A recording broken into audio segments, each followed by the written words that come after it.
Day of shooting, actually, right? It was in downtown LA. We had a lot of fun there.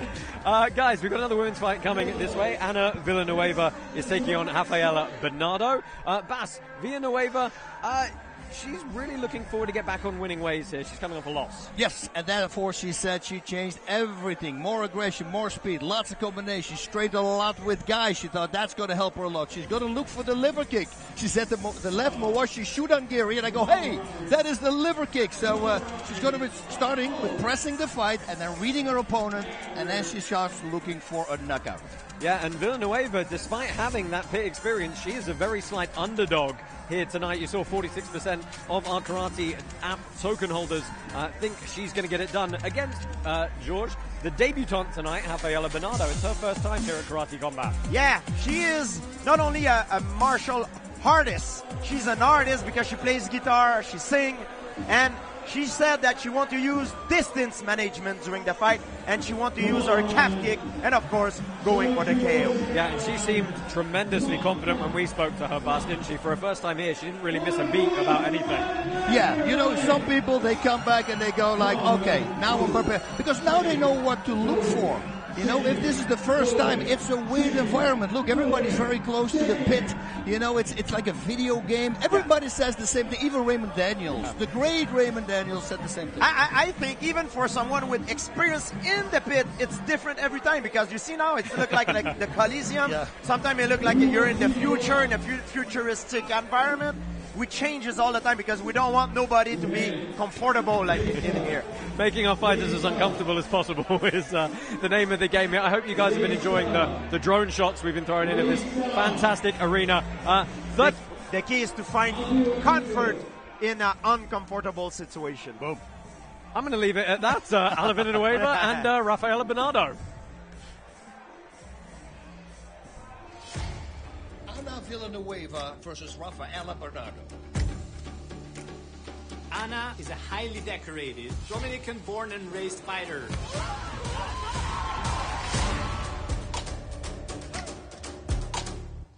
This is Rafaela's debut in the Karate Combat pit. We all know from Brazil they got some great fighters coming over. They're vicious and they just want to do damage. Villanueva is coming back for redemption. Why? Because she lost her first match in Karate Combat. Now, she really wants a knockout.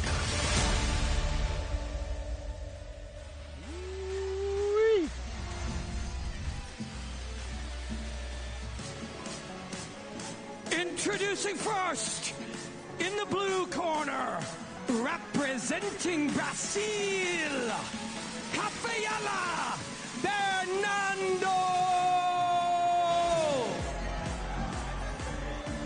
Rafaela Bernardo representing Brazil. She is from Santos, which I had to Google where it is. It's really up there in the northeast corner, very much in the middle of nowhere, which would explain why she likes visiting all the rural areas when she's not training and singing and playing the guitar. A very multi-talented lady indeed. But look, she's very serious about this bout. She said it was a dream come true to be here. She's going to make the most of it. And she's had a month and a half of solid training, working on keeping the distance and really looking forward to staying loose and hoping she can put on a show tonight. I love it, Josh. You know, you read something, hey, where's she from? And then you actually start seeing where that country and where that place is. I love it. It's good. You do really your homework. I love that. I appreciate it, buddy.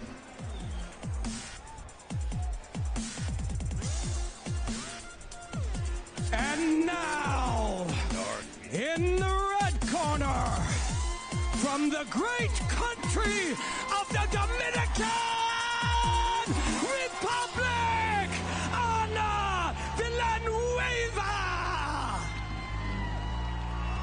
Well, I mean, if there was any wonders about whether this would be a partisan crowd here tonight for the 5 Dominican fighters who are on the card, the crowd here just answered it. Huge cheers for Ana Villanueva. She makes her way here into the red corner for this strawweight bout.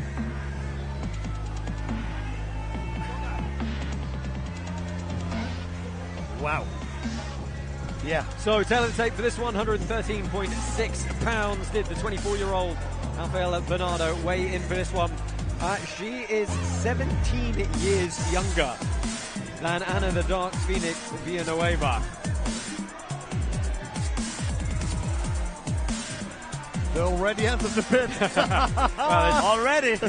Jumping ahead of themselves a little bit. Yeah. Tail of the tape for the hometown fighter tonight. I mean, it's got to be so nice for the Dominican fighters to hear that. 114.2 pounds did the 41-year-old weigh in at here. It's on. We've partnered with CasinoFans.io to get you a special 200% deposit bonus. Go to CasinoFans.io and enter code KC41 to place live bets on tonight's Karate Combat fights and get 2 times the normal sign-up bonus, plus 1 lucky depositor who uses the code will get a $1,000 prize. And you see that the crowd now, the crowd is cheering for the Dominican fighter. I wonder if they're taking offense at our karate token holders thinking 54% of them think the Brazilian's going to win this one. Well, the Brazilian trained with the Pitbull brothers, so that's always a good thing, I can tell you that. Yes. She's looking very comfortable, but she's getting herself boxed in the corner a little bit here. Yeah, but Villanueva is, she's an animal. She's a firecracker. In the interviews, everywhere. Look at that. That was beautiful. Whoa. She had the time to throw 3 straight left punches in one combination. And it came off a kick. Oh yeah. It came off a single kick again. Nice little parry as well as she defended and backed her way out. The Brazilian pressuring forward though here.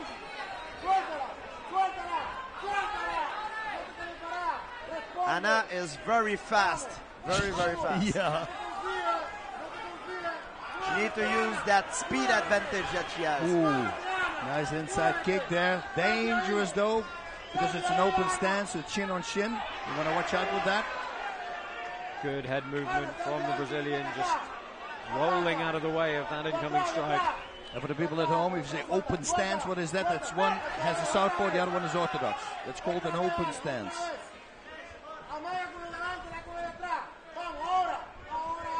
Nice feeling out there, left low kick.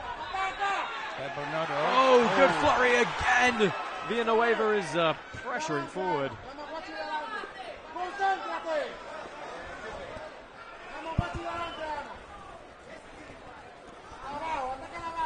Man, the speed, right? Yes. Fast.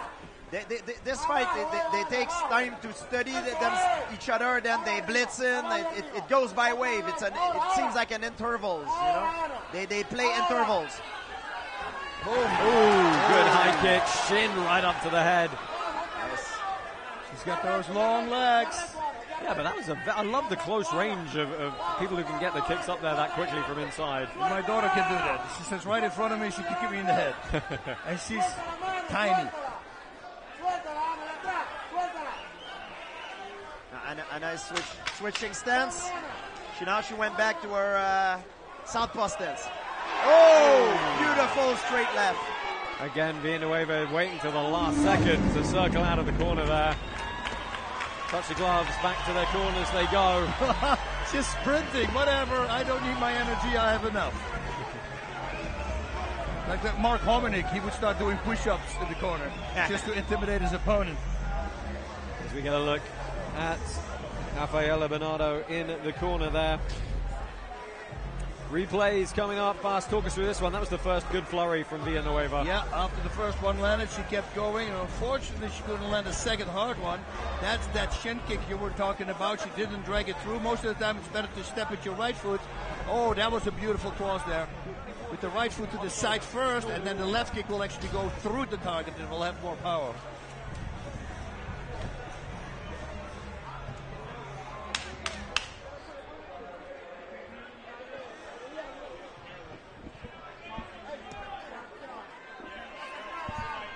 Boy, that minute goes quick for the fighters in the corner, doesn't it? Yeah.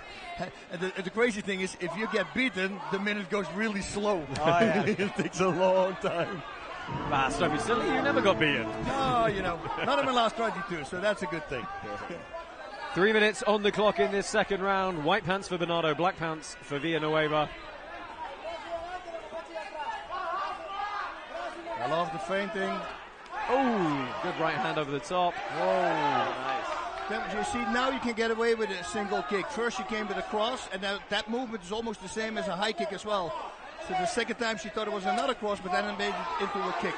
It's a very smart thing to do. That's actually how I set up Tsuyoshi Kosaka in my first UFC fight. Villanueva wearing many hats in her career. She was a first lieutenant in the Dominican Air Force and also an accountant alongside her competitive karate career. Her punches are a little wild. They're choppy. They're coming from the side. It's not a hook. It's not a straight punch, right? Yes. A lot of powers dissipate when the form is not done well. Ooh, that's a very interesting forearm frame and punch. Beautiful body shot set up. I love that. Yes, because the body doesn't move. That was very, very smart. What a fan. We haven't really seen that pinning tactic before against the wall. And I bet you we're going to see this more often now because it was done effectively. Nice sweep. The timing. Sweep the leg, Johnny.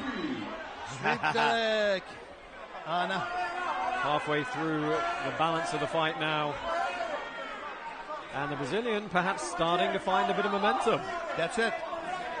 She's been in there, like I said, trained with a lot of guys. And at the Pitbull Brothers, you know, trust me, you're going to be put on pressure, under pressure. Yep. Yeah. It's a little angle on that punch, right? Yes, that's why. More straight, then she will connect. Yes, the power is dissipated to it. Even if she connects, it's not going to be a lot of power if she throw it like this. It needs to be straight. You're right, Bass, 100%. And then also, if your opponent pull her head back, you're out of range because it's in a curve. A straight punch needs to be perfectly straight. A lot of people actually don't do that. It's a lot of pressure from Santos here. But she lets Villanueva off lightly there. 40 seconds left. A lot of movement. This is a different fight that we're seeing. Anything you can do, I can do too, she said. Sweeping the leg. Good ground and pound as well. But that one knee needs to be on the body. No, one knee can be on the body or the ground to be legal ground and pound here. Either that or... So, well, they it was only a 5-second ground and pound count. Unfortunately, that's run about 10 seconds off the clock here. So that's probably the last significant action we're going to see in this second round. Now it's done.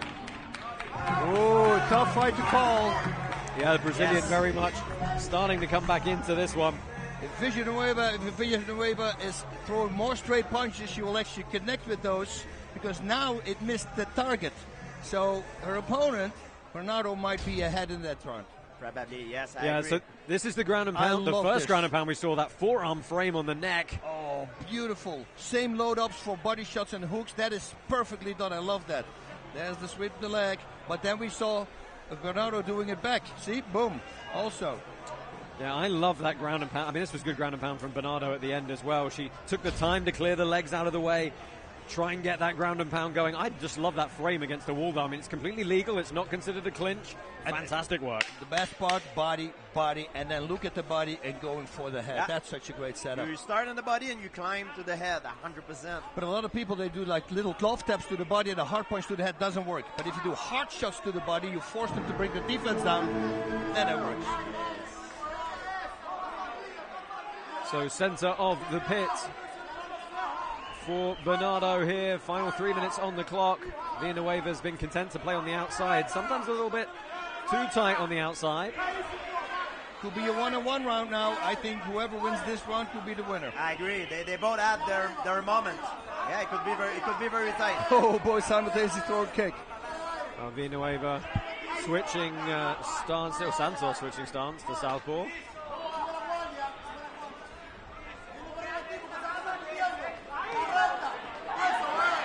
Again, her punch is not straight. It's not coming straight. Yep. She could have, if she would have connected with a straight punch, maybe it would have been it. That's it. She has like 2 inches more than. And 2 inches is all it takes. That's what she said.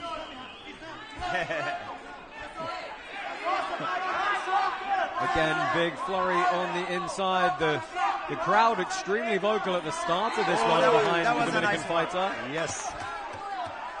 Trying to will her on a little bit here now. If Villanueva comes a little closer, even when she throws those punches, then they will go connect. Well, Bernardo trying to show some gamesmanship. She's got a greater degree of more traditional boxing and Muay Thai experience alongside her karate background. Villanueva very much. Oh, chin was up. Competition karateka. She connected, but like Bas said, it was not coming straight. It was coming in like in a looping way, and it didn't have the impact that it wants. If she sees and watches this fight back and she works just on that was a nice punch there. But that will completely change her game. Well, we're into the final minute now, and it's Santos really walking forward consistently. Oh, again, nice catch there. Anna is extremely fast. Yep. She's very fast. Because of her speed, she's able to touch the target. But it's the alignment of her punch, that's the problem. That was good work from Bernardo to fire back. Not just going to eat the shots, but time is ticking away here. Big deep breaths from the Brazilian as well. Oh man, this is going to be hard to judge. It's interesting. Villanueva shook her hand out and started looking around the outside of the ring. She very, obviously took her eyes off her opponent there. Looks like maybe she got hurt or something. Yeah, it was a very obvious change of demeanor. Well, she's only got about 12 seconds left here. Unless, of course, we get a fourth round. Oh, good left at the end, though. Bernardo shakes it off, but it was clean and flush on the chin to end that exchange. Whoa.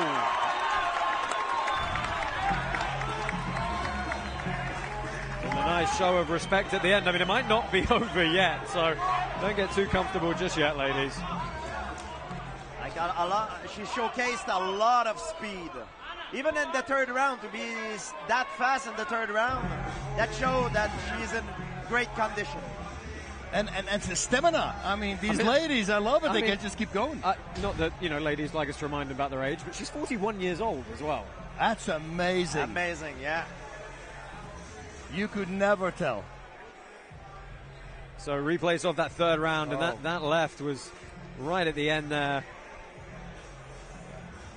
That was nice on the button. Yeah, like you said, George, her speed is really good. If he just changes that punches, it's more straight. Ooh, she's going to be so effective. If she can have the good mechanic at the moment of impact with the right transfer, the right weight transfer, she will cause a lot more damage.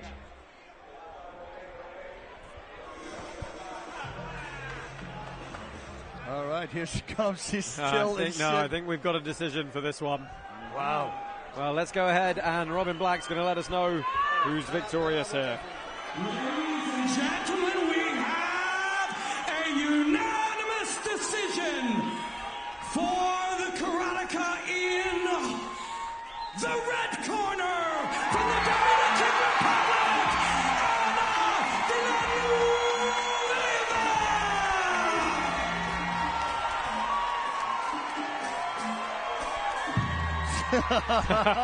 She's awesome. Oh man, what a firecracker. I think I said it 5 times now. Yeah. What a talented woman, huh? She plays guitar, sings, dance, wow, amazing. So let's go ahead and, well, once we get the translation figured out, we're going to head up pit side. Leila Machado, Gary is going to get a word with Ana Villanueva. Join now with Ana Villanueva. Congratulations in front of this incredible home crowd. Could you hear them? Could you hear the crowd during your fight, and what difference did it make? Que si tú podías escuchar todo tu público, cómo te aclamaban. ¡República Dominicana! Claro que sí, claro, mi gente. Siempre vienen a apoyarnos nosotros los karatecas. ¿Bien? Yeah, they only have my side. They're always there for me. How important was it for you to have this fight here in the Dominican Republic? ¿Qué tan difícil fue para ti tener esta pelea aquí en la República Dominicana? Mucha presión, porque estamos en la casa y hay que representar a casa y nosotros siempre representamos. Yeah, the pressure is on because this is my home, this is my house, and people are expecting me to win. Dionisio Gustavo! And finally, that was quite a lot of pressure in that fight. It looked like it was a struggle to read your opponent at times. Tell me how much of that went to plan. Entonces, la pelea fue una pelea muy intensa, con mucha presión. Entonces, ¿qué tanto fue el plan de ustedes poder responder a esa pelea?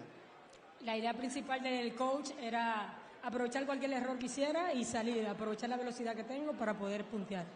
So the game plan is always try to look for a mistake from the opponent and work on the speed. I have more speed. Finally, what does the future hold? ¿Qué te depara el futuro? Seguir peleando y representar Karate Combat a nivel mundial. Yeah, keep on fighting and take Karate Combat to the world. Ana Villanueva!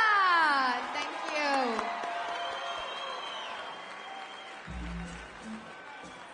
Congratulations to Ana Villanueva, and congratulations to the Dominican Republic. Let me hear ya. I said, let me hear ya. Just this side. And now you.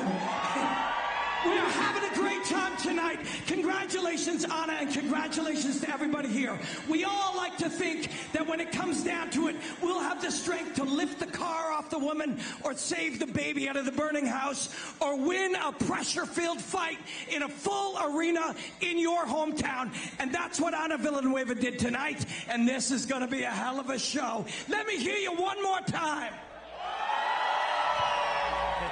Oh man, he's fantastic! He's the perfect man for this job. Oh, Robin, I feel you, buddy. I feel you. Let's take a look at some of the stats from that.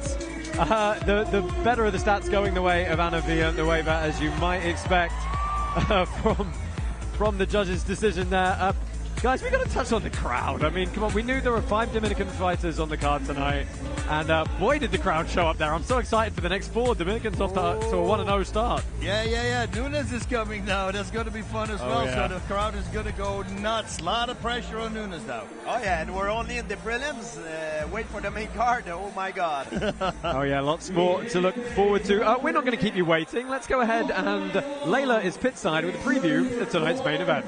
I sure am. In our main event tonight, we see our undisputed world bantamweight champion, Eoghan Chelmiah, take on Russian's finest, Myrza-Bek Tebuev. Now, Tebuev was on the path for the Olympics when he got called up for this fight, and he had a difficult decision to make. Would he take it, or would he stick to the road to the Olympics? Now, in walking into the pit tonight, he sacrifices his path to the Olympics, so a lot rides on his performance tonight. Chelmiah, on the other hand, is a very interesting camp. He does things differently. He doesn't spar. In fact, he doesn't train with any other bodies at all. His entire camp is pad work and solitude.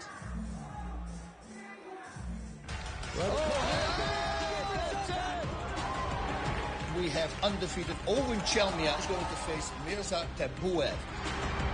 I want to be the one to put on the best fights in Karate Combat.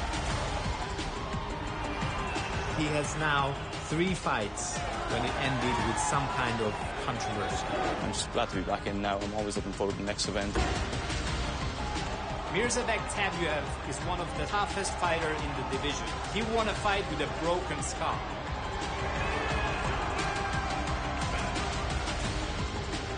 Долгая пауза. Но теперь я вернулся. Я намерен забрать свой пояс. I'm a better fighter. I'm stronger. I'm more explosive. I think I've got more heart. Я заберу свой пояс и нокаутирую своего соперника. I'm just going in there to cause chaos.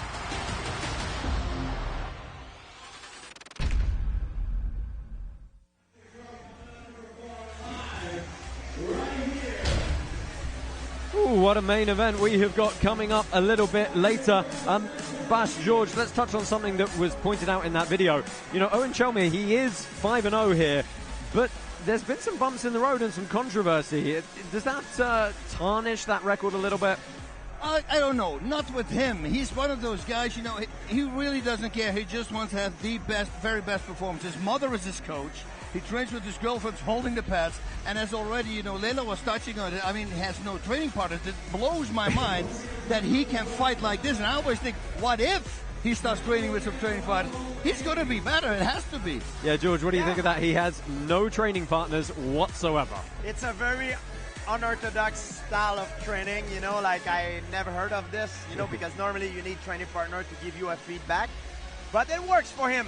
So if it works, you know, it works. You know, maybe if he start training with training partner, it's gonna make him worse. Maybe he's gonna lose his confidence. But if something works, keep doing it. It's like being a swimmer, but he doesn't swim. Well, we're going to see how that plays out for him later in that match with Mirza Tebuev.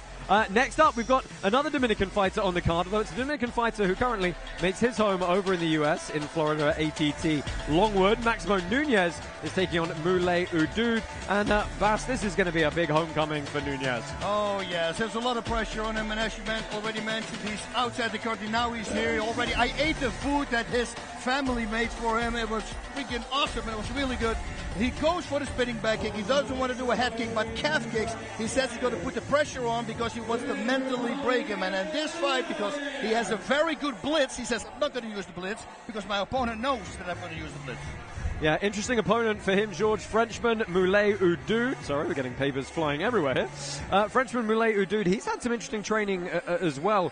He's added a lot of resistance training, running and boxing in sauna suits, trying to get his muscles faster for when he takes them off. Yeah, and he also started to do a lot more boxing to make sure his hands comes with his legs very well.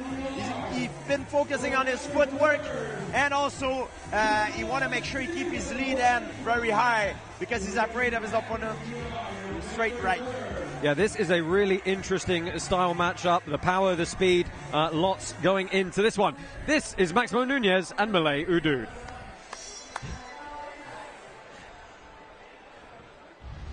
Maximo Nunez versus Moulay Oudoud. Maximo Nunez always comes ready to fight, not only for himself, but also for his club. It's my whole team right there. This guy comes over victory against Damian Villa, and he wants to continue that victory streak. Whenever Moulay Oudoud enters the pit, he never disappoints. He goes forward and doesn't stop until the bell rings. Both these fighters are scrappy, always pushing forward fighters. And that means you're going to be in for a treat.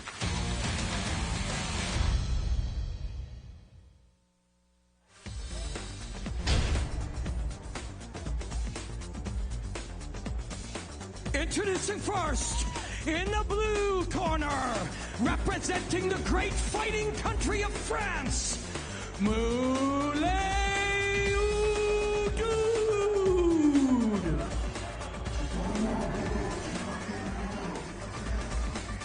So Moulay Oudoud making his way down here, one of the fighters who you can see favorited by just 39% of our token holders. That's because he's coming off a couple of losses. He said it's a very big sacrifice he's making in his life to compete here. It's tough juggling his shift work with his training camp, but he feels very, very fit. He feels very, very agile. Weight cut's been perfect. He genuinely feels like he's made big strides towards tonight. Welcome the fighter in the red corner. He is representing the country of Dominican Republic, Maximo Nunez. One of the crowd favorites. Oh, yeah. Yeah, Maximo Nunez, very much favorited to win this fight as far as our token holders are concerned. As I mentioned a moment ago, makes his home at ATT Longwood down in Florida. He's got a huge amount of experience in Muay Thai, mixed martial arts, got a Taekwondo black belt as well, alongside his karate background. And he hails from a small town just about 30 miles away called El Cibo. And very much this hometown turf for him. Tell the tape for this one, the Lion Moulay Oudoud in the blue corner, just 22 years old. You see that 0-2 record. He is looking to turn things around tonight.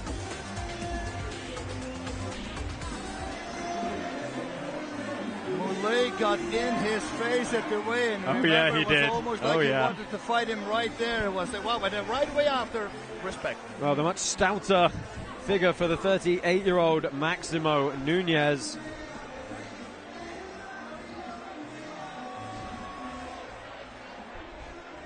Oh man, San Mamidi.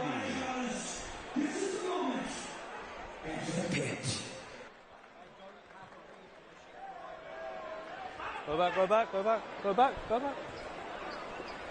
Gentlemen, right? Right? Round one, you ready? You ready? Get your karate tokens on Bybit.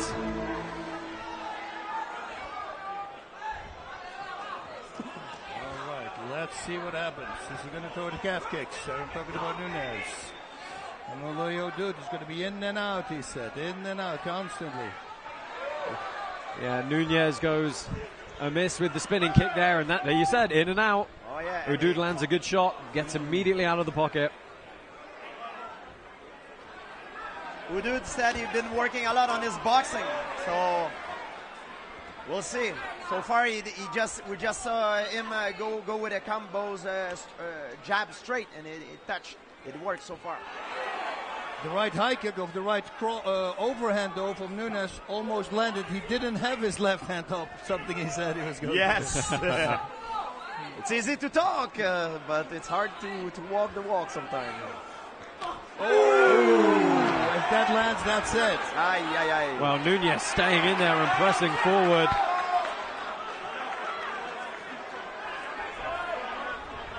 Good shot to the body and the straight right. Liver cross, I love it. It's a really digging cross as well. Oh! Beautiful. That's the calf kick he said he was going to throw. Yes. Yeah, really turned Oudoud there straight to the body. Man, boom! Well, that one caught on the guard and the Frenchman diving out of the way. Well, and again the calf kick. Yeah, that one dug in a little bit more though. Oi! Well, he's just got the timing down right now. Big power shots, Oudoud covering to the body. Well, this is going to be an anxious last minute and 8 seconds for Oudoud. Yeah, it's all Nunez since the beginning. Wow. Yeah, he said it. He's going to take the energy from the crowd, and boy, he's but he eats the straight right. He just got hit. Oh, and that's a good bit of power to get back into that one. Yeah, it was not a full hit though, but it connected. It slipped just next to the jaw. So really watch out there. That's when you single kick. Well, Nunez showed no emotion when he got hit there. He stayed completely stone-faced. 30 seconds left. Oh, to the body, back up top of the head. Cheeky little kick round the side. It almost became a knee. Hey, what a start. What a start. 20 seconds left here. Nunez 100% in control of this one. Well, very nice how he just moves out of the way, not panicking. Very nice on the sort of low kicks. You got to watch out with that calf kick though, because that's how that cross landed before. 5 seconds left. Closing seconds around number one. Nice. What a start. Wow. What a start. I mean, you want to talk about confidence coming forward. Nunez looked just absolutely consumed with wanting to get the job done. He looked fantastic until he got tagged. When he got tagged, something happened and he slowed down. Like we'll see if it's gonna affect him. And guys, I mean Bass as well. The rhythm was so unpredictable. The target zones were all over the place. It was really nice. He went for the body a lot. That left jab to the body ball. It was almost a straight punch because he put his whole body weight behind it. Then the cross in the corner, you know, when he put him up against the wall, he did the same as with the ladies. Dug in those body shots. He's fighting very. Also, when his opponent Oudoud attacked with a high kick, he just leaned backwards. It was not like panicking, leaning backwards. It was very calm and relaxed. He was in total control until that counter. Until he got clipped with that straight right. But I think he won the round without a doubt. And there's power behind every shot he's throwing as well. Okay, you ready? That's the thing. Second round underway here. Black pants for Nunez. Oh. Good little misdirection there to get the sweep kick in. The way he's stalking him is cutting him off the whole time. Still has to watch out for that single toe kick. So what's a dude got to do to work his way back into this bout? He's got to wait till he throws that calf kick, and then with the cross, he's got to aim for that cross because it will land flush. It did in the first round. Well, it didn't land. It slid next to his face, but it connected a little bit. Oh, spinning hook kick. And there's the calf again. That was nice. Those can start bothering you. I kind of already see it, right? I feel like Oudoud is limping a little bit there. You see? Oh, he really is. Oh, yeah. It's the calf kicks. He's killing his opponent mobility with those calf kicks. Again. Body shot, and then the way how he avoided that cross, that was nice. He slipped it. You see, he's moving to the side. Smart. Straight back on him, though. No respite. Nice. Connect with the jab. And there again, that kick.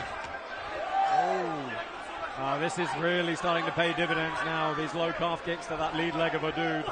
The problem is the calf kick and the cross, it's almost the same body motion for your opponent, so you can't tell what it's going to be.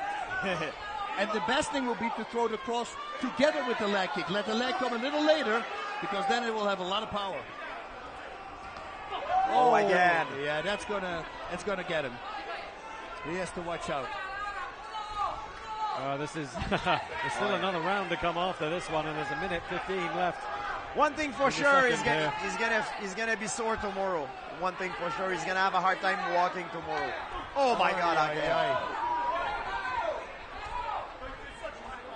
Got to keep his hands up. Cannot be overconfident. Yes, because Oudoud has got that nice cross, man. Oh, and again, right. It was the opening shot in the first round, and he does it again. Yeah, Oudoud shakes his head, but again, very clean shot from Nunez to the body that time. If he does that, add a left hook to the head. Cross to the body, left hook to the head. Might as well add another cross to the head. Boom, boom, boom. Cross body, hook cross. That's what we say it's in the bank system.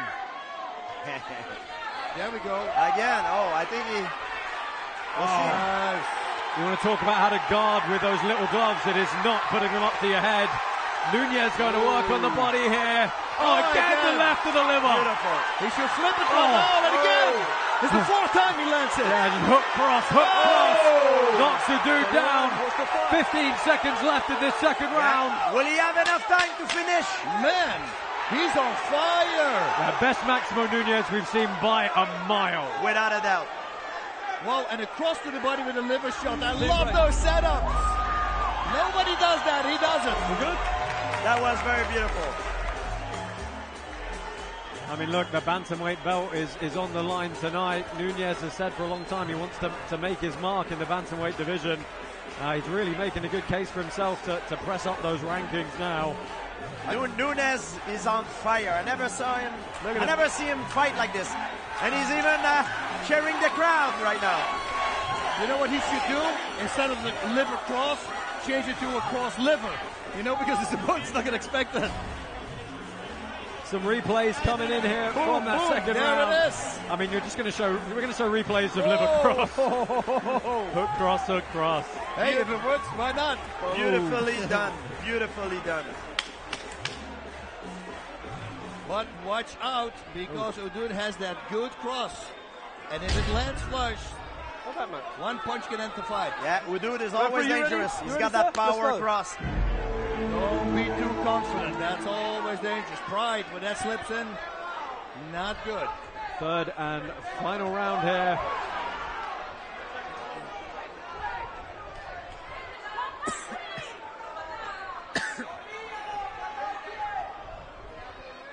I hate to ask Bas, but I have to ask those tough questions. What does Moulay do for the next 3 minutes? I would wait, and I would wait till he throws that calf kick and counter with a cross. And it's either to the head or to the body, doesn't matter. If it's a body shot, add a left hook. But you have to time it now. You just wait because you know he's going to throw it. Oh, that was beautiful. Oh, that was a good reflex from Oudoud. Well timed by Oudoud, walking that very fine line. They both throw with bad intention now. Man, this is not good for Oudoud. Oh, yeah, he can't cover and stay static. Nope, he's got to move. But the constant pressure is getting to him.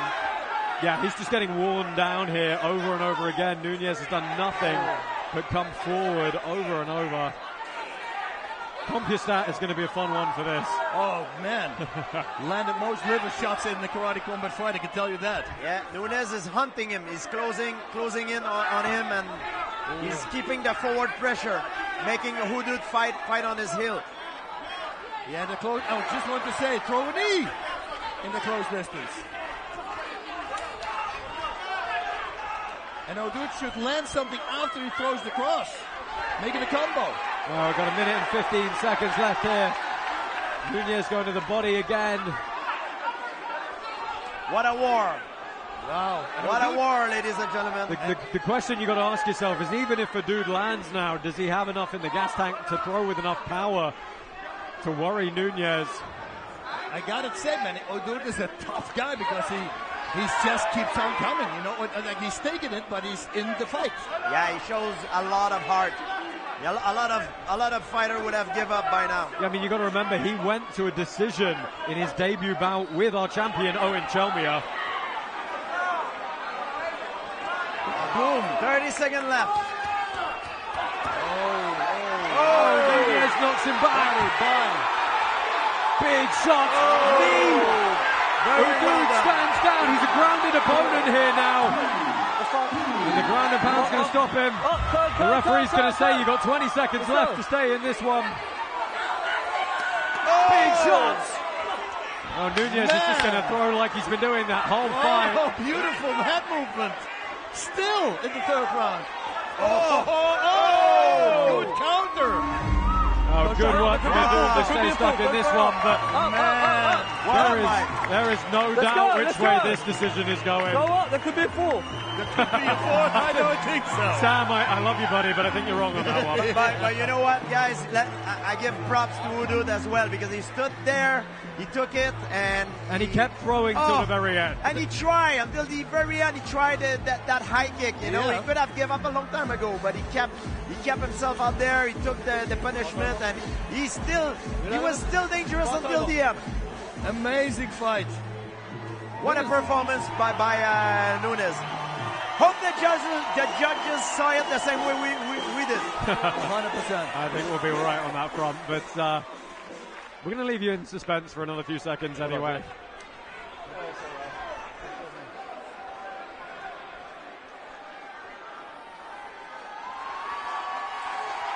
We have a unanimous decision. Your winner in the red corner, Maximo Nunez. Amazing. Best performance he ever had in karate combat. Oh yeah, and this was the night. If he was going to do it, it better be tonight. Almost a perfect performance. Almost a perfect performance. Wow. Well, we're going to give him a quick victory lap here, but at some point he's got to find Layla in the corner of the pit. Otherwise, Layla's going to find him. There you go. Wow, he's very good on the mic, is Maximo Nunez. Let's hear what he has to say. Maximo Nunez in front of a home crowd here in the Dominican Republic. The pressure was on you. Firstly, stepping out here in front of a home crowd, did you feel that pressure? Listen, se lo voy a explicar en español. Yo peleando en mi patio de mi casa en La Romana, aquí a todo el sabón, en mi tierra. Now, you tell me in English what you said. De ahí tienen que sacarme muerto y si me matan me levanto como un zombie, le como el cerebro. Maximo, I'm going to ask you to translate yourself for me. I was just saying, in my backyard, in my home, the Dominican Republic, La Romana, for you to come to my backyard and beat me, you're going to have to kill me. And afterwards, I'm going to get up like a zombie and eat your brains. That was an intense fight. We saw your opponent attempt to get in on the inside. Your calf kicks, he didn't check many of them. They were working very well for you. Was that part of the strategy? Listen, I train not to score points. I train to fight or die. My opponent came today with the A game, but listen, I had the A, the B, and the C, baby, for him. Maximo, finally, that's a big win for you, an important win on an important stage. What next? Listen, like I said in my other interviews, I don't call out people. I'm bringing the numbers. I'm bringing the eyes. I'm bringing the judges. I'm bringing the people. I don't care whoever they put in front of me. I'm going to run through them like my grandma on Christmas birthday. Congratulations, ladies and gentlemen, Maximo Nunez! A very charismatic fighter. Yeah. Told you he was up for it. Yep. Dominican Republic. Did you like that? Let me tell you a quick story. Yesterday, after the weigh-ins, Maximo Nunez was so proud of his heritage, his Dominican heritage, that he and his family prepared rice and beans and the sweetest, sweetest beef you've ever had in your life and brought them to feed all of us with a fight the very next day. That is how proud he is to be Dominican. Then tonight, he comes out here and he shows the heart, the grit, the spirit, the desire, the will of the Dominican people, and he puts on a perfect performance. Let's hear it from Maximo Nunez. Yeah, I'm taking this. Well, Maximo Nunez says he brings the numbers. Let's bring you some numbers. 150 attempts, 85 of which landed. Those body strikes, though, look at that. 40 attempted, 31 strikes to the body landed. A lot of those big left hooks. Moulay Oudoud, look, he threw in volume as well, but not nearly as successful, and absolutely outworked by the dancer from the Dominican Republic. This fight was all Nunez, but Oudoud remained dangerous until the end. So it was a fight that kept us on the edge of our seat the whole time. It really was, man. Oudoud, I mean, there's no loss for him. Yes, of course, he lost. He got dominated, but, I mean, he is tough. That's the karate spirit right there, so he's got nothing to worry about. And I want to see him back. I want to see him fight again. It makes it more interesting. Yeah, I'm very excited to see who we can find next for Maximo Nunez, because, you know, we need that Maximo Nunez over and over again, and him versus anyone in that division is fireworks. Well, his opponent fought against Eoghan, so can he get to that same weight class? That would be a fight. Well, it is Bantamweight, yeah. Oh, so, boom, there we are. So, hey, listen, sign me up. I would love to see that, and guess what? We're going to sit first row. Hey! There we go. Guys, hope you're enjoying the entertainment here as you get a beautiful shot of the crowd filling up here at Altos de Chavon Amphitheatre. Join us again in just a couple of short moments for more Karate Combat.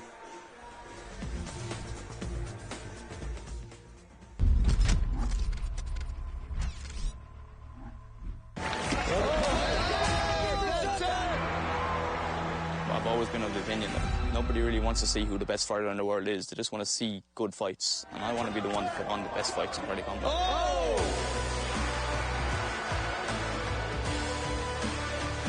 And I want to be those fights that you can show your dad, you can show your granddad, your uncles. You don't have to skip forward and look for the knockout at the end. You can watch the full thing from start to finish, and you're just going to be entertained.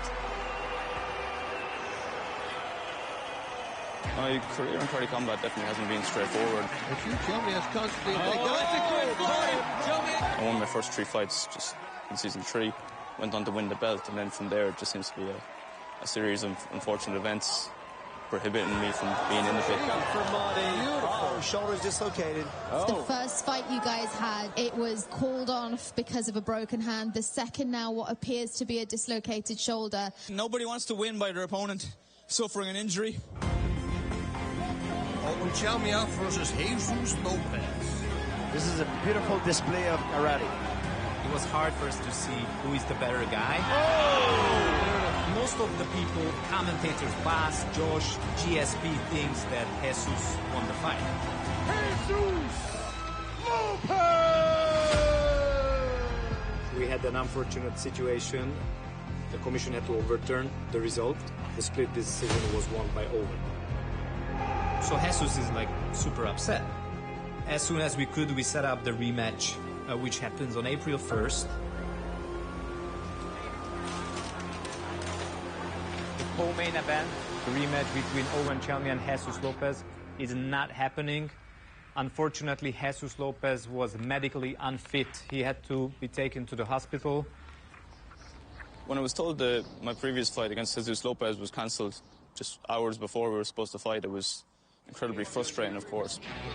There's the luck of the Irish, right? He has now 3 fights when it ended with some kind of injury or controversy.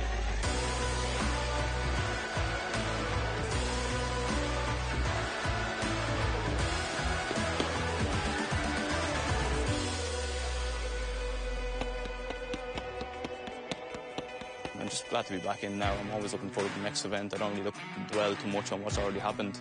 There's nothing I can do about that. I just have to learn from it and use that experience going forward in my career.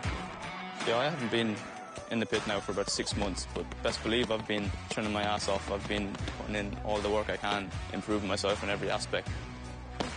Just making myself into the best competitor, the best fighter I can. I'm constantly pushing boundaries and constantly just trying to upskill myself.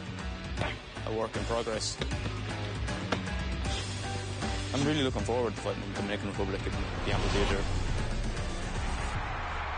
I'm really looking forward to feeling that energy, whether it's hostile or whether it's supporting me. It just makes it all the better for me. It suits my style of fighting, which is just go forward, cause chaos, cause terror, break them up.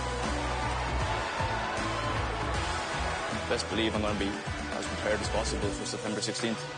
You see, Chelmiah is constantly... that's a good fight. Chelmiah connects, drops him, keeps going, backs him up against the wall. Yeah, got it. That is over. Oudoud, no way out here. Look at that, letting him hit him. Chelmiah covers, fires the hook. Oudoud straight back. They are slugging it out here at Karate Combat. That's a beautiful combination. He gets dropped to the canvas. Oh, it's a big shot from Chelmiah. Lands a left hand on the way in. This is a bit closer to the Chelmiah we saw in the first fight, coming forward. Oh, that was a good shot from Chelmiah. Championship rounds coming your way now. Boom! You know, as you said, disrupts the breathing, disrupts their rhythm. Is pushing, is going. Look at this. Lopez front kick to the face, looking for a throw here.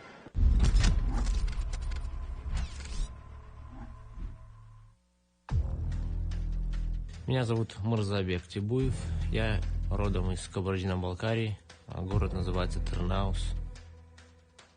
Myrza Tebuev. One of the toughest fighters in the division. Incredible tough fighter.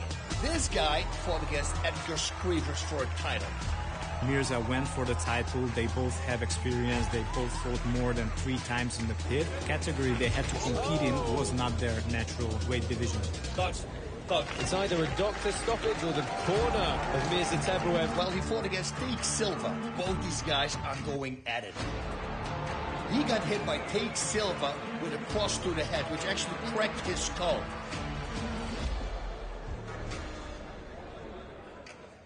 Hey, whatever. Bucked it off, kept fighting. And not only finished the fight, but also won the fight. Была операция, но сейчас вот все позади. Я уже сам почти все забыл, так что и не бывает. Год я отсутствовал в яме и только в этом плане важно. Man, look at this. Big shots now. Oh, wow, look at this, the way he moves. Oh, wow, and Lopez on the back foot. What does the future hold? What's next? Is the next I show you. Yeah, you understand? Give me these guys. I show him. Мы находимся в Астане. Здесь я прохожу подготовку к своему прибыльному поединку. Условия здесь далеки от зоны комфорта. Ребята здесь очень крепкие, все голодные и по-спортивному умные. Мне это очень нравится. Раз, то, что мне надо. It is our main event of the evening in the lightweight division. Luis Hocha versus Myrza Tebuev. That was a fast kick. That was so fast. Wow. Big shots in the short right hand. Tebuev comes inside in the takedown. No follow-up there. More combinations instead of super strikes. Nice combination there with Tebuev. Red glove tape for Ferreras, blue glove tape for Tebuev.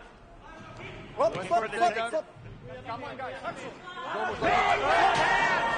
A one-punch knockout win. This has been stopped by Halatsis. Game, set, match, Myrza Tebuev. Oh. There we go. Yes. That was a nice left hook. Oh, there it is. Yeah. Uppercut. Using that allowed. Look at that. There's another right. Getting aggressive. Wow, another one. Right. Yeah, he's landing. In the blue corner, Myrza-Bek Tebuev. I agree with that decision, ladies and gentlemen. Me too, yes. Great fight. The Bear Slayer versus the King. Who will reign supreme? I like Tebuev, the way he holds his shoulders. He's not completely blading because he's short on him. He's got a longer reach in his arms, and that's why it's not as powerful. You see when the Bear Slayer is going, those are power shots. You know, we know how tough Myrza-Bek is. We've seen him break an arm in a fight before and keep going. Oh! It was an elbow, it looked like, right? Well, it's very close. Probably a bit more forearm than fist. You have to watch that range.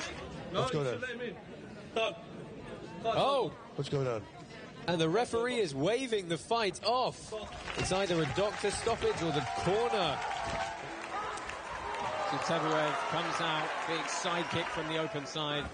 Tebuev's managed to stay out of trouble and left hook to the body. Whoa, big swing. Yeah, Silva's really swinging for the fences here, but he's got to be careful of covering up in that guard. Yeah, to the left side of the body, so no liver there, but that was an easy shuck off from Tebuev. He looks to push Silva back against the wall. Look at the way he moves out of the way. That's so beautiful. Boom, last hook. Yeah, I mean, these are not big gloves. Force still gets through that guard, even when you take the shots on the arms and the hand. A lot of power, but body head, not close enough. Jab.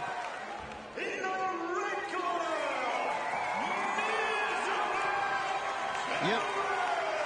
And as we suspected, Bas, Myrza-Bek, unanimous decision win here in the red corner. Jesus Lopez, the beast from Peru.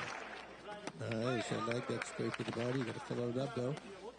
Maybe left tightly. Ooh. Well, he eats a shot up top, but it's a good flurry from Tebuev, nonetheless. Oh! Simultaneously. Wow, and Lopez on the back foot. Tebuev sensing that he can get the upper hand here, pushes forward, but the clinch has slowed them down. You just see Tebuev starting to pick it up. Big shots now, throwing with a lot more power, mixing in the body shots. And Lopez forced to cower away slightly.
in the Dominican Republic. We have built the pit here in this unbelievable location with an undeniable gladiatorial feel, because this dramatic setting is perfect for 3 Dominicans on our main card to fight in front of a home crowd and 1 Bantamweight world title fight. Enjoy. Yes, thank you, Layla, for setting up here for that one for our KC41 main card. Those of you watching at home, we hope you are following along on the Karate Combat Vote Live app. Let's see how you can get some tokens for the next event. There's a wind here. There's a lot of wind here. So for KC41 Karate Combat fans who cast their votes in the new Karate Combat Vote Live app, and 86 million karate tokens are up for grabs, with 90% going to the winning token holders, 9% to the winning fighters, and 1% to the losing fighters. You can download the app now on iOS and Android and get 88 free karate tokens to help run the league and play at our next event. Head to karate.com/app. And by the way, you can turn on the app right now and see which fighters on our main card are the fan favorites to win. And boy, do we have a main card in store here. 5 more fights coming your way. Hopefully we can show you what those are now. We've got Sam Alvey and Adam Rosa Ramos coming up next. Jorge Perez and Gabriele Cera. Reynaldo Acevedo and Antonio Arroyo coming up. And then co-main Deivis, Ferreras, Tim Haar, and of course main event Owen Chelmiah taking on Myrza-Bek. Guys, what are you looking forward to the most over the next one? I know what I am, and I'm going to ask Robin about it in a minute, but what are you looking forward to? Oh, I think the Arroyo fight with the newcomer coming in. I saw that newcomer and I told George about him. He was fighting in the cage. He made the spinning back kick to the head. He missed. He made right away spinning back kick connected. And then he made it again, but then he went to the body. Guy flew against the fence, and then he just beat him, knockout. It was really... It was wild, but it was controlled wildness. So to see him against Arroyo, who's an animal, I think we're going to see a freaking fight. Yeah, that's that Reynaldo Acevedo versus Antonio Arroyo card in the middle. Robin, you were standing next to these two gents when they were eyeing each other down. What did you think about it? Josh, the heavyweights that we saw, yes, they are massive. But also, I'm most excited about this Dominican crowd right here. These people have been going crazy all night long, and I cannot wait for this co-main event when they see Deivis Ferreira come out and enter that pit and fight this awesome co-main event. It's a main card full of awesome fights.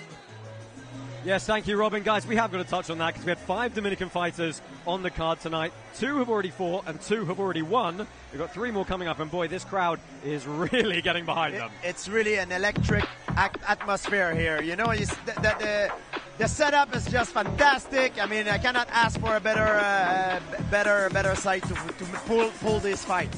Well, let's go ahead and move straight on to what is going to be our first fight on this main card this evening. Sam Alvey and Adam Rosa Ramos. And Bas, Sam Alvey has had, 80-something career fights? It's amazing, you know. I say, man, this guy is always smiling, always smiling. I didn't know his nickname was Smiley, Sam, and I go, oh, that makes total sense. Yeah, listen, he's a happy guy. He trained with Raymond Daniels as well. He said his opponent is explosive, but it's only for 2 rounds. Like only for 2 rounds, you got to weather the storm. So he's just going to wait out. He wants to use the wall, and he wants to land his A-bomb. He trains with Dan Henderson. It's the H-bomb, but he says, I made it an A-bomb. Although when I train with Dan, he lands his H-bomb more than me, he said. Yeah, he's a very strong, very powerful guy, very experienced. But George, he's fighting tonight Adam Rosa Ramos from Brazil, someone who is also extremely strong and powerful. Yeah, so what Ramos wants, he wants to inspire kids from the favelas, you know. You want to use that as energy to give himself more endurance, more stamina. And he said he's going to put a lot of pressure tonight on his opponent right off the start. Yeah, this is an extremely exciting heavyweight bout to kick off our main card here tonight. Let's go ahead and take a closer look at Sam Alvey and Adam Ramos. Sam Alvey versus Adam Ramos. UFC vet is making his debut in karate combat. Sam Alvey is also called the Smiling Sam. Why does he have that nickname? Because if he gets hit, he laughs, but then he will hit you back. So I'm Smiling Sam Alvey. I train out of Murfreesboro, Tennessee, real close to Nashville. It's going to be a fast-paced fight. Knockout power versus knockout power. It's the fight everyone wants to see. vi que ele é um adversário bem forte e eu sei que uma hora ou outra vai vir nocaute, hein? He's facing ROSA Ramos, and this guy, all out aggression. He has a lot of potential. Para o último evento, mas esse quarto extra eu não esperava. Sudden death, fourth round. Infelizmente, veio a derrota. Now he can prove it against Sam Alvey. E com muito mais força para esse 4 rounds. Pode vir o quinto, sexto, que eu tô pronto. I'm gonna go out there and show him what 80+ fights can do.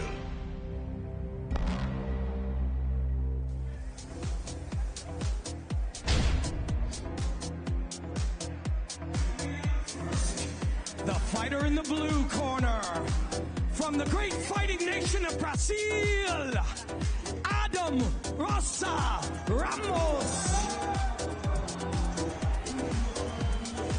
Oh, great fighting nation of Brazil is right. ROSA Ramos grew up in one of the tougher, I mean, all favelas in Rio are tough, but one of the tougher favelas in Rio de Janeiro, and he's really been trying to show that you can build up and achieve what you want to achieve to all the people back home in his home area. He had a very tough fight in his debut.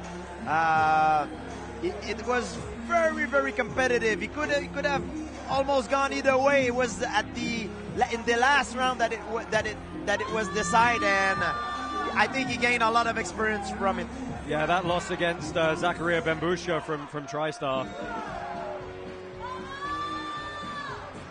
And now we welcome the fighter in the red corner, from the United States of America, Smiling Sam Alvey. You want to talk about a character? Someone with charisma? There's one. Well, Smiling Sam Alvey makes his way to the Karate Combat Pit. He's headed over here from Murphysville, Tennessee, just outside of Nashville. He said he first got introduced to Karate Combat because his friend Raymond Daniels, he saw him competing and thought, you know what, this is definitely the thing for me to have a go at. So, gone up in weight class progressively over his career as he moves into other things. He's here now in the R heavyweight division at 205, but he's fought as low as 170 and 185 previously. I love it. Just having a good time. Yeah. He gets his energy from the crowd. Teletape for this one, Adam Monsterdad Ramos, 30 years old. You see that one loss on his record at 0-1. He weighed in a little bit under our limit, a 205 limit at 202.6. And Adam has his wife, McKee, in the corner. She's going everywhere with him. She missed one fight, I believe. And the rest, she was there all the time. And that was when she was pregnant, I believe. No, it was when they were adopting. They were adopting the other child. That was it. So Smiling Sam Alvey, teletape, a little bit older, 37 years old. As you can see, this is his debut. Substantially taller and a little bit heavier is Sam Alvey, bringing an absurd amount of experience, 80-something combat sports fight. Of course, Tommy Santana is your referee for this one. Enter the pit. Karate Combat 41 is powered by Hedera.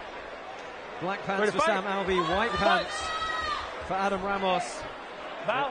Sam Alvey, 25 fights in the UFC. Yeah, he's got a lot of experience.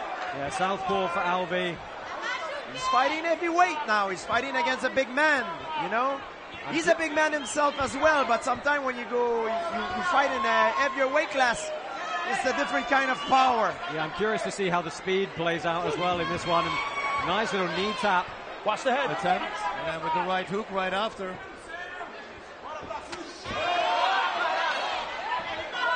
Adam Ramos, very focused here. You see much more traditional wide stance from him, very bladed.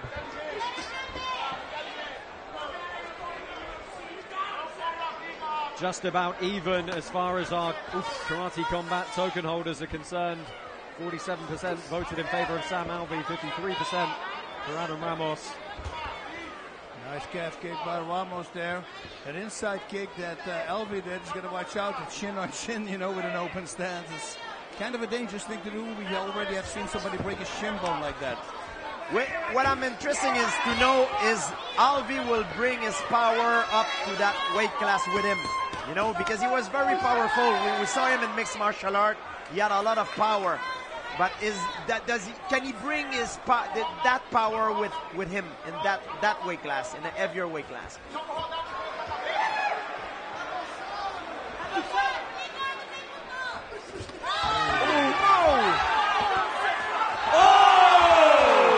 There's your answer, George. Yeah. Alvey with a big right hook, trying to clear the guard for some ground and pound.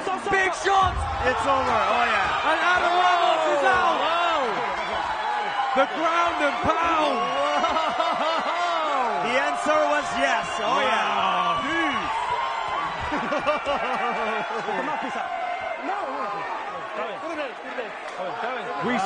We said to Sam Alvey, we haven't seen a lot of ground and pound done really dangerously in karate combat. People don't take time to clear the legs. He did that, and he got the knockout. I also think that Ramos was stunned right off the bat, and he couldn't recover on time, and Alvey used the opportunity, his experience to finish the job very well. Yeah, I mean, let's talk composure in the finishing sequence there. He was fight IQ. He didn't rush, exactly. He didn't rush. Everything he did was calculated, and it was a beautiful finish. Why are you so happy? Let's take a look at the replays here, guys. Sorry, we just missed that right hand was the finisher. Here he goes, clears the legs, gets over the top, hips forward, and then these are the big shots, round and through the guard. Wow, here we go. Let's take a look. That's a right hook, yes. On the button. You see, that's when you can see, because his opponent had the speed advantage, but once that power landed, the A-bomb. Here we go. Boom. Ooh. That was it. Was on the button too. Whiplash effect. And the punch comes from outside of his field of vision, and what you don't see is what hurts you. And Ramos never saw that hook coming. No, and the right hook is underused, and it is so effective. I was talking about it yesterday. It was powerful, but it's not the reason why it got the effect that it did. It's not because of the power, it's because it came out of nowhere. It was beautiful. In the very first round, Smiling Sam Alvey. Smiling Sam Alvey is smiling indeed. He thought he was going to have to wear out the explosiveness of Adam Ramos for a couple of rounds first, but not needed here. Sam Alvey pit side with Leila Machado Gary.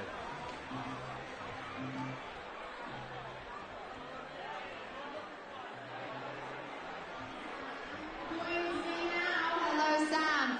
What a debut. Now, before the fight we spoke, and you predicted a second round knockout. Did that go better than expected, even by your standards?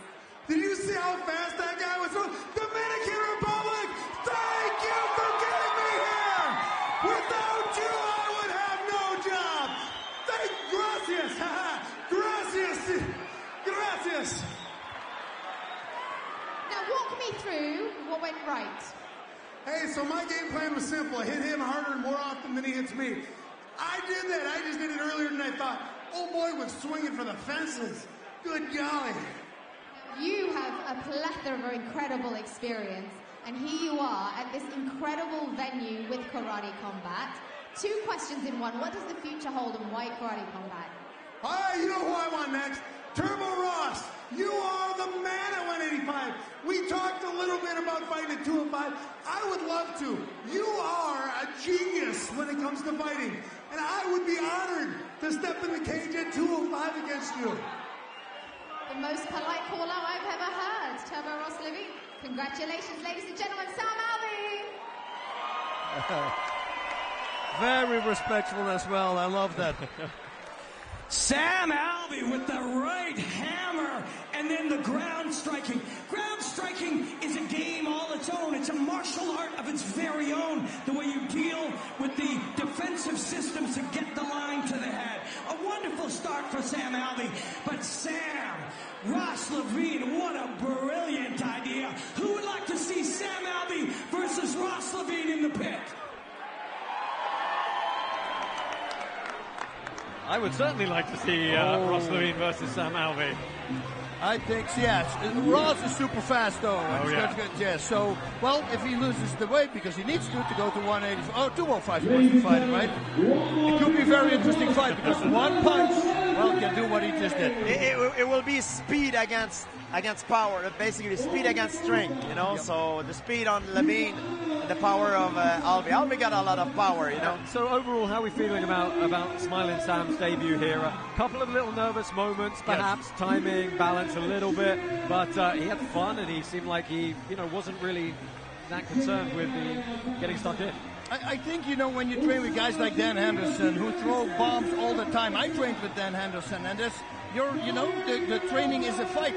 And when you train with guys like that, you get hit hard, you know that it's okay. You can take a punch and you only need one shot. And once he came in close quarter, that was the right hook and he sent him home. Alvey seems to me like he has that strategy that he wants to kind of put you to sleep. He's moving kind of slow and methodically getting closer to you, and when you don't expect it, boom!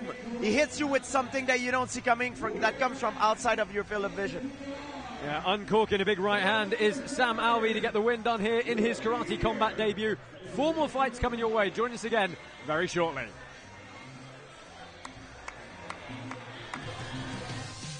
Welcome to 9 Round. It's good to see you today. Keep it up, honeybee. Yeah, cross, hook, upper, hook. Okay, let's go. Stay moving, stay working. Again. 1, 2. Yeah, let's go. I see you.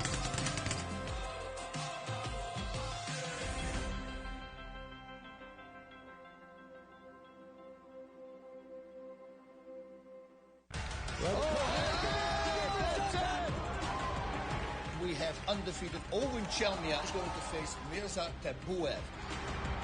I want to be the one to put on the best fights in karate combat. He has now 3 fights when it ended with some kind of controversy. I'm just glad to be back in now. I'm always looking forward to the next event. Myrza-Bek Tebuev is one of the toughest fighters in the division. He won a fight with a broken skull.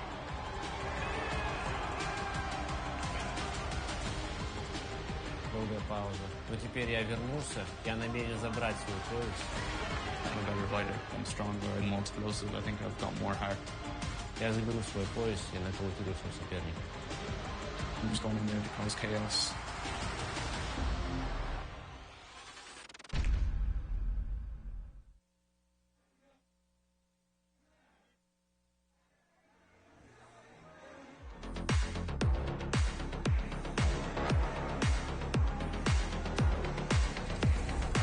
Karate Combat is brought to you by 9 Round, the world's best kickboxing fitness studio. 9 Round offers high-intensity, kickboxing-inspired workouts that will have you feeling like a champion. Visit 9round.com to claim your free introductory workout. Guys, next up, we've got a fantastic welterweight bout. Jorge Perez taking on Gabriele. Cera. Jorge Perez, he is, of course, from the Dominican Republic, which means he's going to be getting a bit of a boost from the crowd here tonight. But he's one of our most experienced fighters as well. 6 fights so far. Mixed record at 3-3. Yes, the last fight he lost, but this time he said he had a great camp. He trained a lot of Muay Thai. His last fight he was surprised by the calf kick, and that kind of surprised him and frustrated him during the fight, and that really affected his performance. Now he's just going to let it flow, and he's very excited to take this fight in his home country, and he says it's going to give him an extra power. Yeah, and George, he's fighting a man in Gabriele Cera who also has a lot of experience here. He has 5 fights under his belt. They both have a common opponent in James Vick, interestingly, with different outcomes. But Gabriele Cera has been particularly refocused as of late because he's just recently become a father. Yeah, Gabriele Cera said that becoming a father changes his life and change it for the best. He said he had more motivation, he had more drive. He also changed a lot of his training regimen, changed a lot of his training partner, and he believed that that change will make him a better version of himself. Yeah, very excited to see how these two can do tonight and fit their way into this very stacked welterweight division. This is Jorge Perez and Gabriele Cera. Jorge Perez faces Gabriele Cera. Both fighters fighters are coming off a loss. Now they are both super hungry to prove that they are one of the best fighters in the welterweight division. Il mio sfidante si deve preoccupare che comunque non sono qui per combattere, sono qui per vincere. Vamos alla guerra. Jorge Perez got explosives in his hands. He's always looking for that one-punch knockout. Nosotros dominicanos somos muy aguerridos, somos muy de corazón guerrero. Is ranked in the top 5 in the welterweight division. Que me lo tiren todo, yo lo derribo. The toughest animal from Italy, a very proud Italian indeed, is Gabriele Cera. Dimostrerò a tutti il vero valore di un italiano. Affronteremo l'avversario che mi si porrà davanti e farò del mio meglio. He is ready for everything and anything. He's ready to go out there and rock and roll. Amo combattere perché io sono un fighter. Sé que él es un peleador muy aguerrido, al igual yo también. He doesn't care about what his opponent brings. Non ci sono preoccupazioni per me. La nostra strategia sarà una strategia vincente. No viene con una sorpresa.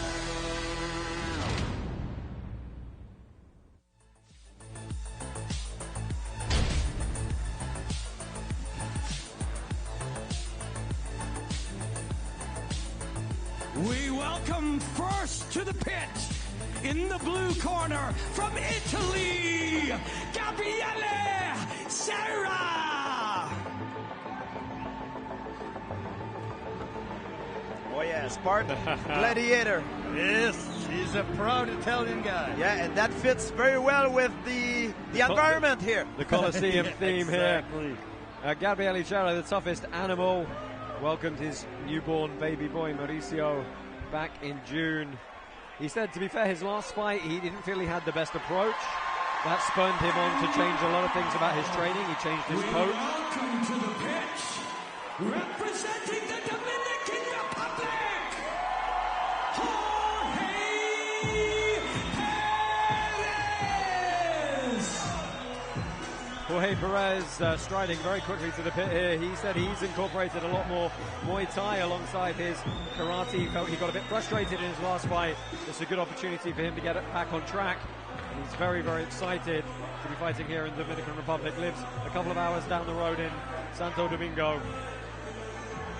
Test tape for this one, 34-year-old Italian Gabriele Cera, weighed in at 162 pounds for this one.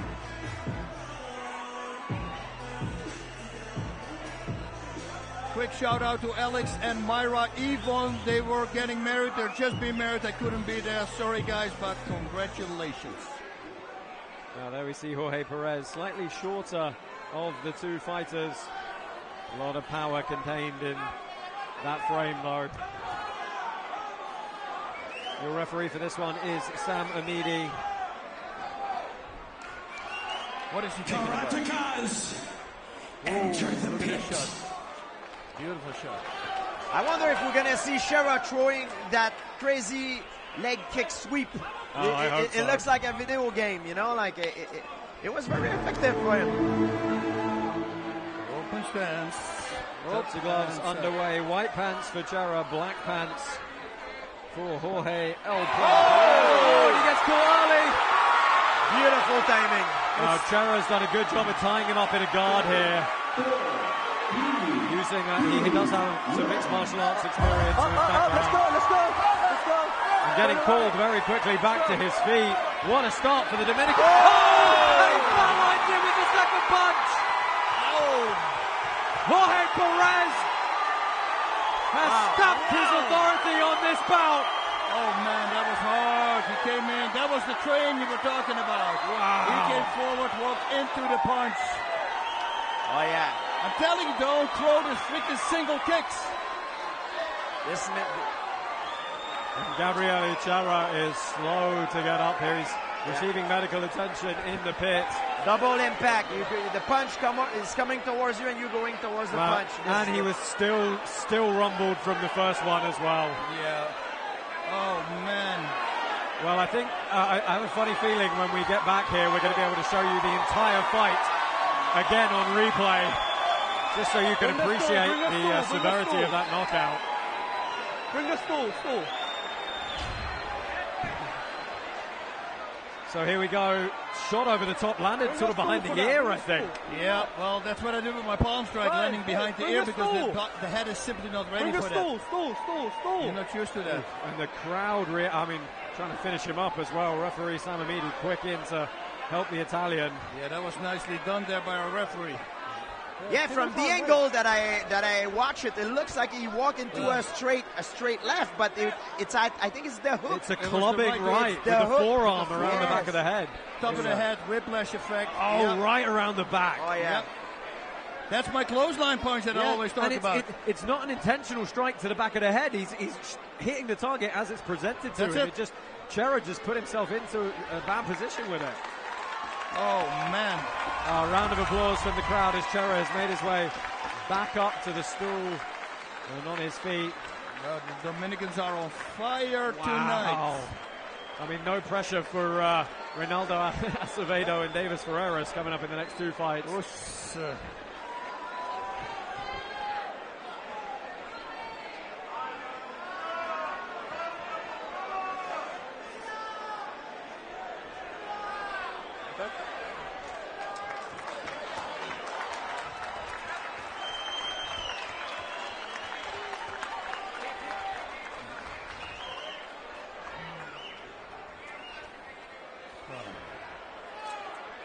You almost break my nose. Well, let's go ahead and get the official decision for this one. Ladies and gentlemen, your winner by knockout in the very first round, representing the Dominican Republic, Jorge Perez. Jorge Perez victorious here. He's going to head up pit side and get a word with Layla. Wow.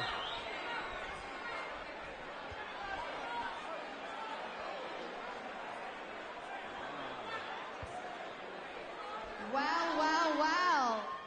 What a knockout. Firstly, I want you to tell me, did you see that straight away? Did you see that shot straight away?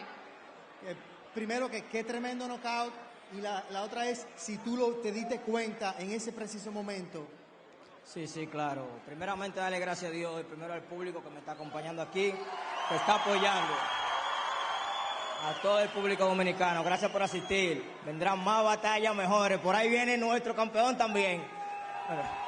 First, I want to thank God, and I want to thank the Dominican public that showed up and backed the fight, and that the champion is coming.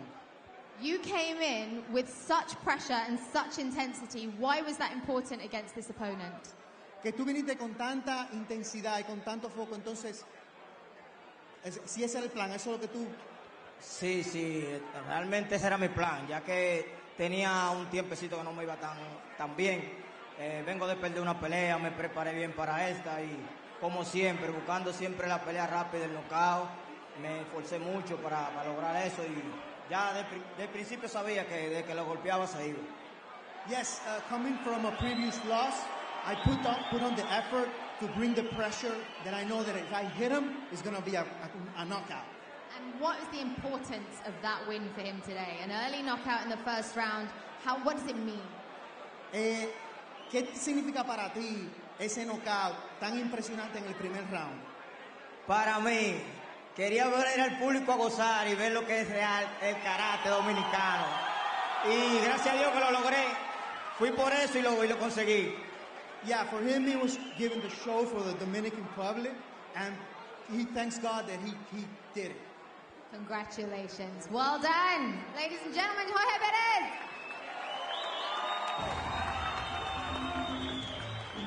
I want to hear my Dominican brothers and sisters. When I throw my hands in the air, you scream. When I bring him down, you stop. Let's try that again.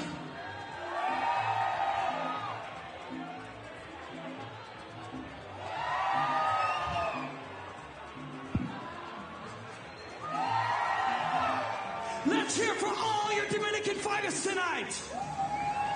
I want to go out here with my friends. How you guys doing tonight? How are my people doing? here? How is everybody doing over here tonight? If you can't tell, I'm filling time because we got two karatekas about to get ready. So I want to get you guys going and try it one more time. Ready?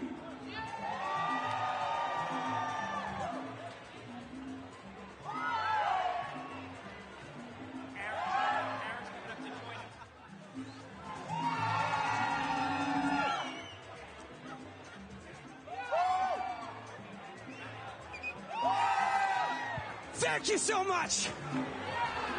Guys, I'm going to do you a favor, save you from Robin Black for this one. Thank you, Robin. As you may have guessed, look, we'll be very honest with you. A couple of fighters are still warming up in the back. So we're going to be another couple of minutes till our next fight kicks off. But boy, have we got some stuff to talk about because, guys, Deivis Ferreras fired up, decisive, and you know, Bass, you love that clothesline punch. You talk about it to a lot of people when we interview these fighters, and you never really see it, and this is great. That's it. It's, you know, it's a punch that even if you put your guard up, it loops around the defense. It hits the back of your head, but still outside the mohawk, so to say, so it's still a legal punch. It's a punch that people don't use, and I cannot understand why, because full defense won't do anything. I always said if, and I don't want to, but if something would happen bad on the street, that's my go-to punch because there's no defense for it. Yeah. The only way is to move out of the way. But if you stand still, that's it. And that's what it is. It lands high on the head also. It's got that whiplash effect. And then it touches you. You're ready for impact at the front.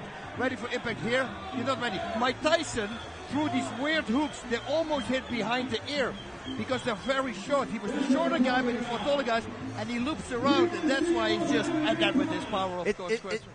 It's also a punch that you can use that even if it misses and it doesn't have the result that you want, it set up an uppercut perfectly because it forces your opponent either to move completely out of the way, but most of the time when he moves in, he tries to duck under. He get partially hit, even if it doesn't work. You have the uppercut that comes right after. I mean, the damage was exacerbated by Gabriele closing the distance, coming inside. His posture was completely broken, as you said, George, and, you know, he'd have been ripe for a follow-up if it had been needed. But that's it, you know, it's like two trains where we're talking about it this evening, you know, both come forward and the impact is simply going to be double, and whoever throws the hardest is the one who's going to win. It's a punch. Yeah, guys, look at this shot of the Altos de Chavon amphitheater here in La Romana, Dominican Republic. What a setting. It's a for Dominican Coliseum. That's what it is. We're in the Dominican Coliseum. It's beautiful out here. What a treat. Absolutely stunning. The sun has set here now. We're in full swing with the lighting effects and the crowd. We've got 3 more fights coming your way. Our co-main event coming up is a nice, interesting clash of styles between Deivis Ferreras and Tim Haar. Let's go ahead and take a quick look at that bout.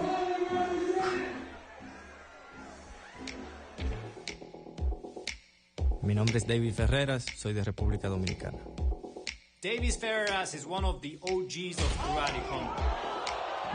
When Deivis enters the pit, there's no fight which doesn't go viral. He never had a boring fight.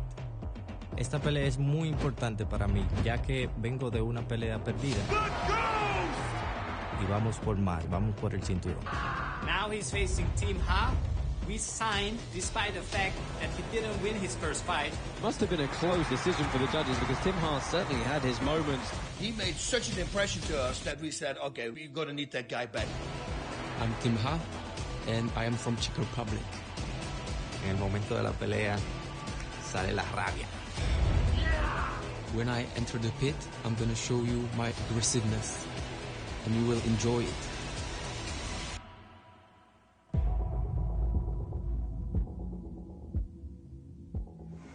Oh, that is your co-main event coming up.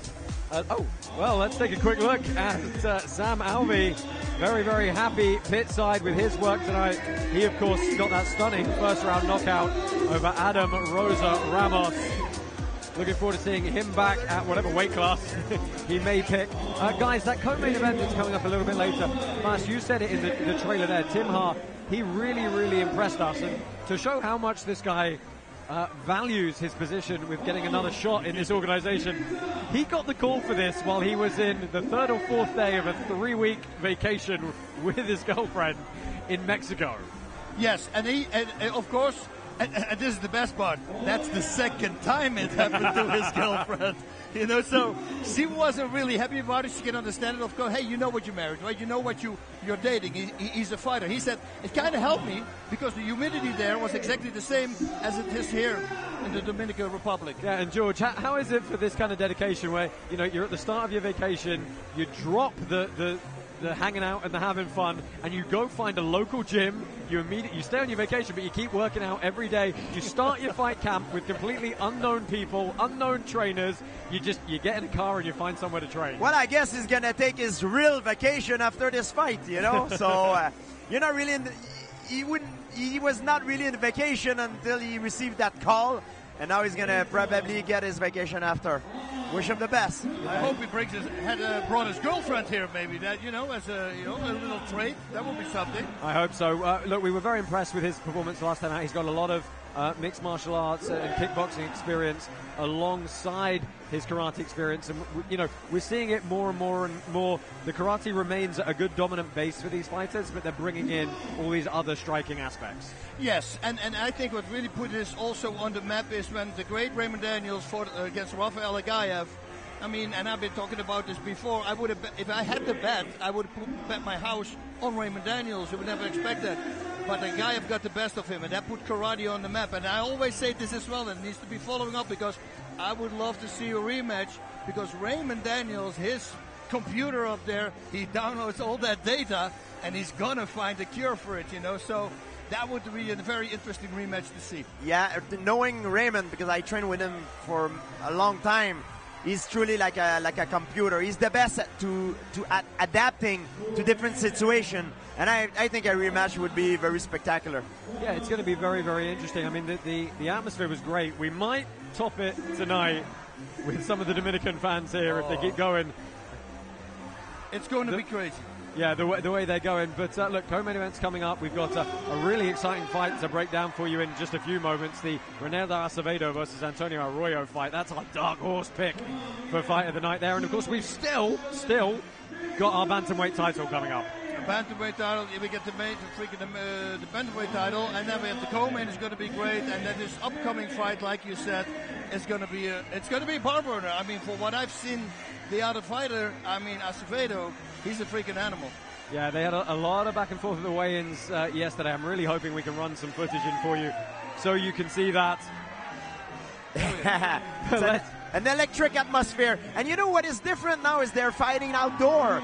They have the humidity factor, you know, it's different. You know, sometimes you fight inside, it has a different feel. You know, when you're not used to it, you fight outdoor, it can affect your stamina sometimes. It could be something different. I will say the humidity has not been as big a factor as I thought it might be so far today.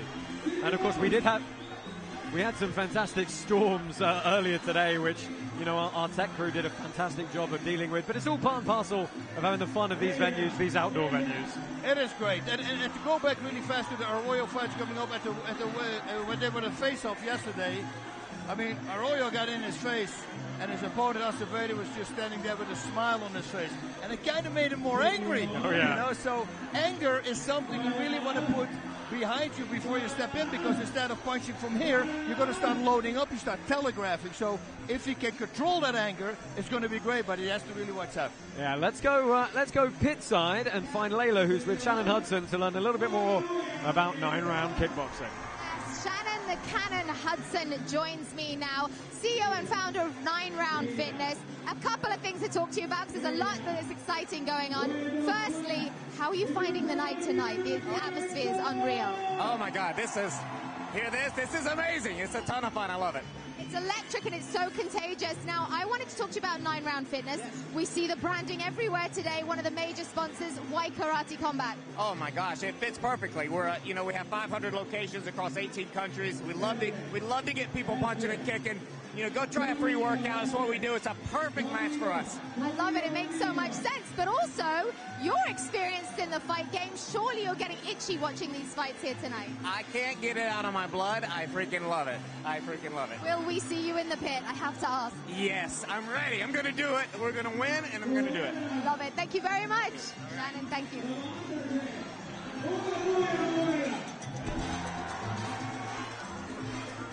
Yes, thank you, Shannon and Layla. We thank 9 Round Kickboxing for their support here at Karate Combat tonight. Right, we have got one more heavyweight bout today coming up for you, and it is Reynaldo Acevedo versus Antonio Arroyo. And, well, thank you, Aaron, the speaker in the crowd, getting everybody going. Oh, he's the best. This guy, I mean, he gets everybody going, even if you don't want to. Sam Alvey's just come to raid our commentary position here in the booth. We got Sam Alvey here, who's a former mixed martial art competitor. So good to see him now. Good to see you in Karate Combat, my friend. Welcome. It's a dream. I've been watching these guys. Raymond Daniels is a friend of mine. I watched him fight. I believe you were commentating the fight. I was hooked from the beginning. Sam, talk us through how that fight went from your eyes, because you would look like you're having fun, and then this big right bomb lands, and you're like, hey, okay. Yeah, that Rodden guy, he came out orthodox. He's a southpaw. He's not supposed to be standing left foot forward. He just threw everything. It's like, man, everything I wanted to do was just off a little bit. And so when he finally got that clinch, I know when he clinches, he likes to shove off, and he drops his hands every time.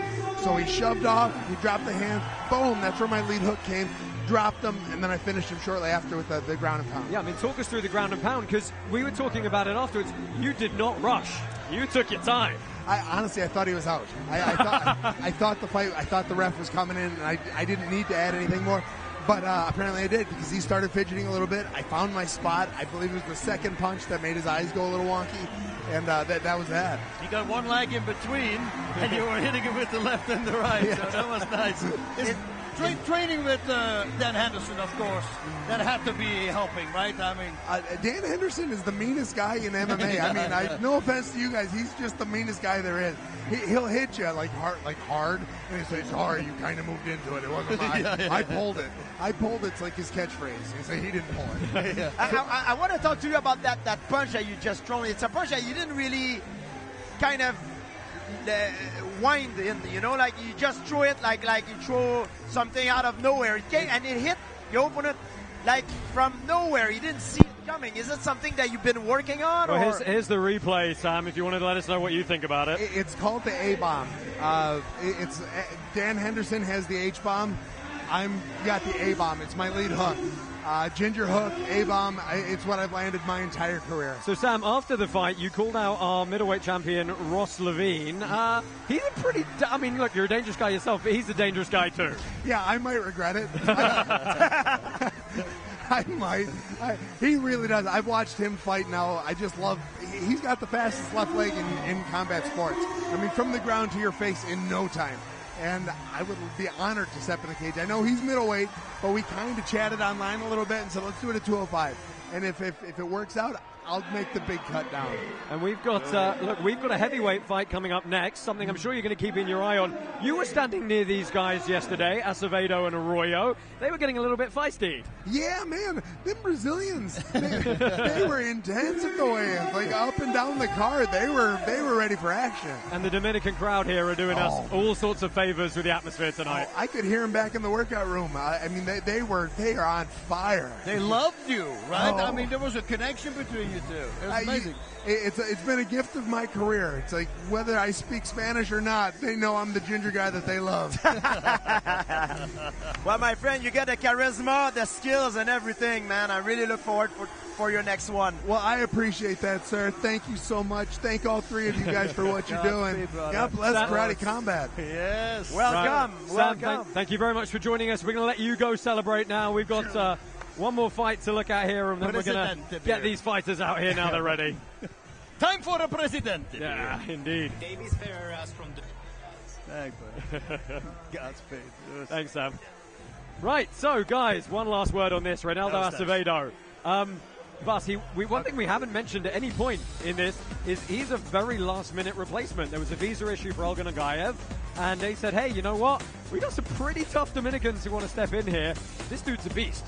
Okay, so I was doing a lot of freaking signing and making pictures and all that, and there was a big screen, and I said, who is going to fight? And the guy says, hey, let me pull up a fight. And then I already talked about it in the beginning.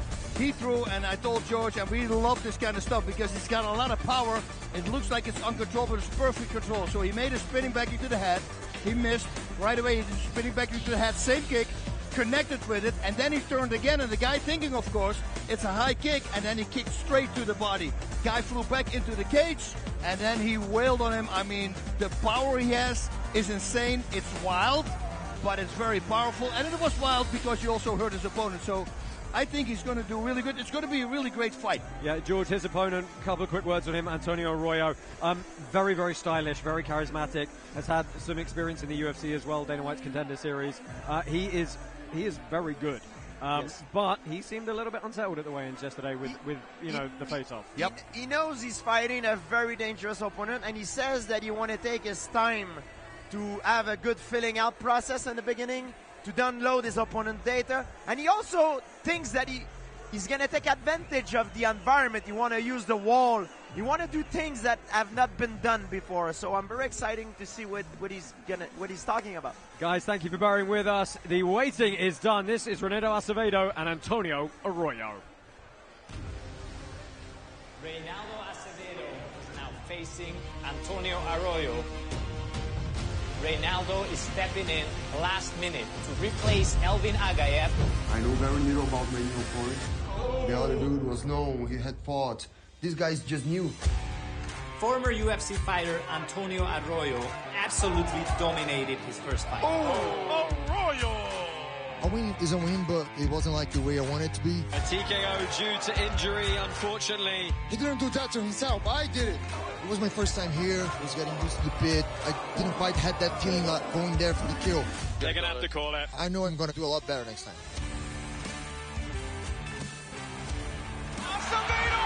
The heavyweight champion of Fighting Force Promotion is stepping in the Karate Combat pit. Reynaldo is the second-ranked Caribbean fighter. He's got 5 knockout wins in his recent show. Left and right and good night. He's promising to deliver a knockout and shock the world. I just hope I can do my best and knock someone out. 2 heavy hitters face each other. I don't think it's going to be a good night for him. Ooh. Both these guys are insane, so that's going to be a knockout. Oh, that's fast.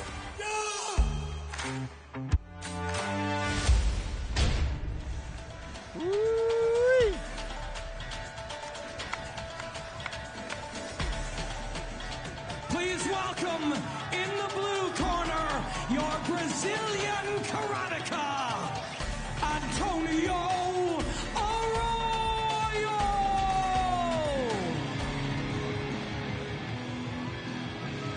Antonio Arroyo makes his way down to the pit here. Said the opponent change really doesn't bother him.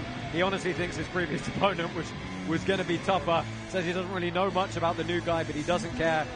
He feels he can injure someone whether he's striking or he's blocking. And now we bring to the Karate Combat Pit your Dominican karateka, Reynaldo Acevedo. Reynaldo Acevedo, fight odds, favorite 34%. Those token holders might be regretting that. If you don't want to be regretting your picks, join us on our Vote Live iOS and Android app and make your picks for Karate Combat 42 coming very shortly later this year.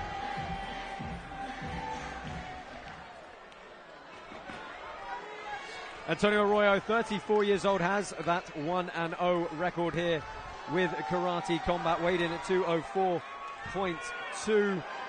That win, of course, was a TKO stoppage of Cody Gerberek last time out.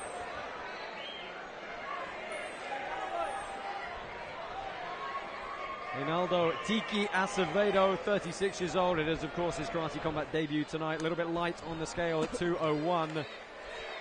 But I got to say, he looks like a guy who doesn't really get out of shape. Oof.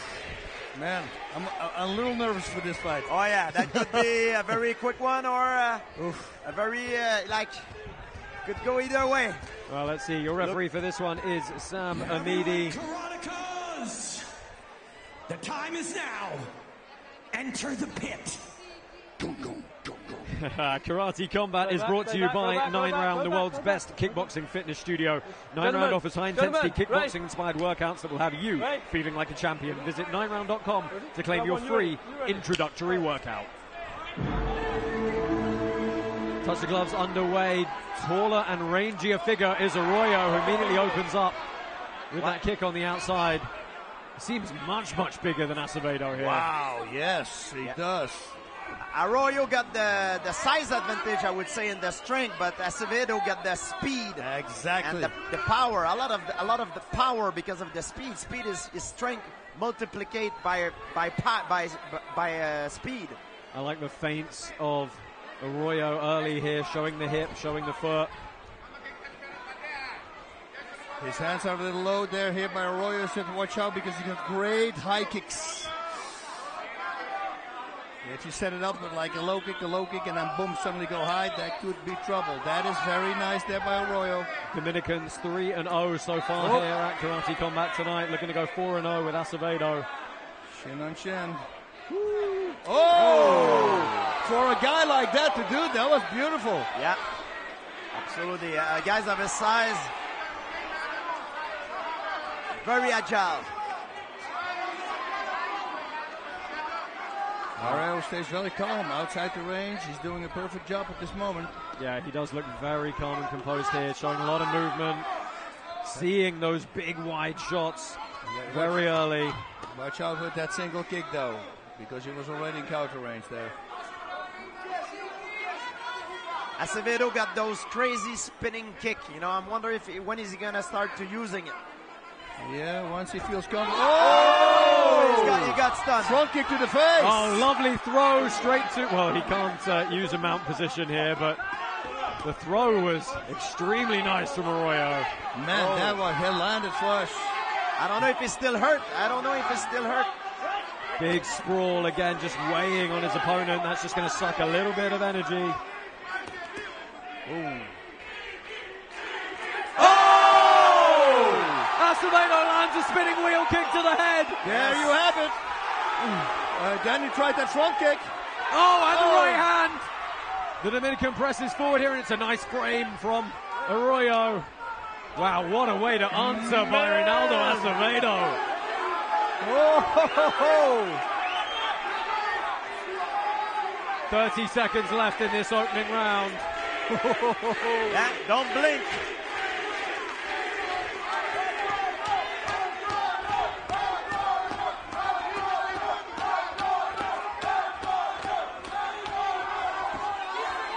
Good shot by Arroyo, the knee up the middle. Oh, please, let go, okay? But you got to let go, okay, when you're throwing it. Well, the referee just clarifying that you can pull the fighter onto the knee, but you cannot be holding them in a clinch position when that knee lands. End of the first round, and what a first round that was. Oh, that's a good one.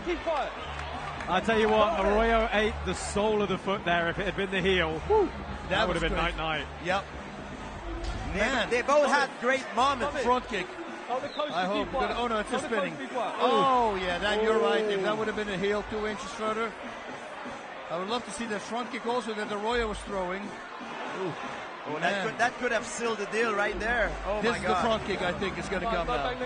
Oh, the double. Jumping scissor kick. Toby Giddy. I mean, that's the one. That was it.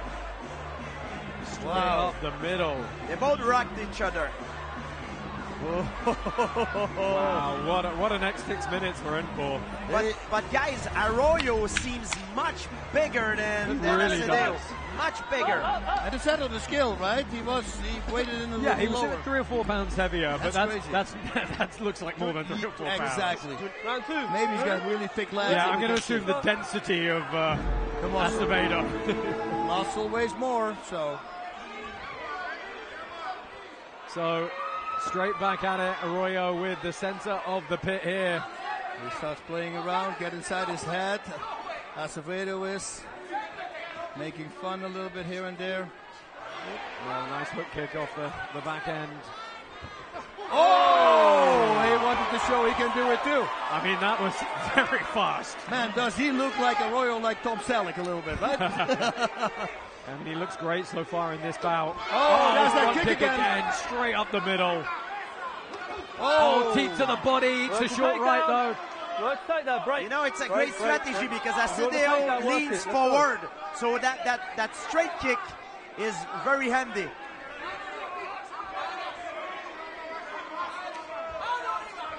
When your opponent leans forward, you throw a straight kick so he doesn't see it because it comes from outside of his field of vision. Yep. Oh, buckled his leg. Yeah, that landed with a lot of thudding authority. Oh, that was on the shin, high on the part. You know, that can hurt your foot. Again, he goes for that front kick. He has to wait till he has him against the pit wall and then throw it, so he can't move backwards. Or it makes it at least harder to move backwards. Oh, short right hook there. Right. Remember, you can't hold the knee, okay? Let's go. Yep. I was just going to say the same thing. He was holding him while throwing the knee to the body. Oh, nice little right uppercut as the distance closed.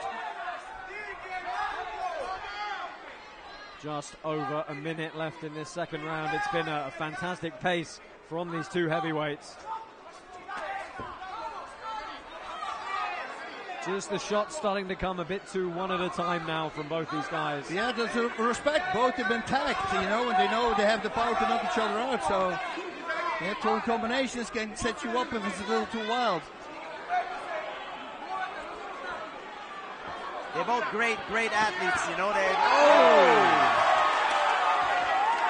What an interesting combination from Acevedo. Oh, he did it with the front leg this time. A little jumping Toby is what the name is. Arroyo still showing those feints in the center of the pit here. He's been the one controlling the pit generally with the aggression. Yes, he's stalking, which is a smart thing to do because it takes away the spinning kicks. Oh! One shot from Arroyo with the shin bone. Wow!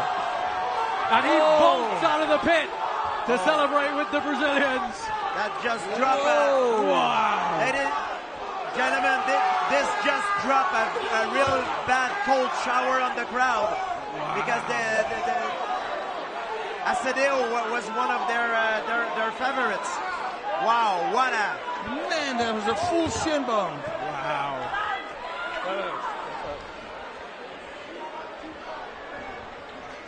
What a knockout. Yeah, that is a fantastic performance. I mean, look, he figured him out over the couple of rounds, right? Once he worked out that central path. Let's take a look at the replay here. Oh, it was a knee. It was a knee. That's our first full clean knee knockout in karate combat history. Here we go. Shows the kick and it's... Yeah, it was going to be a kick. It's going to be a kick. But he leaned into it. And then the shot on the end as well. He blocked it partially, but because he leaned into it and the knee was coming towards him, it was like a double impact. And that's the shot at the end, right to the neck.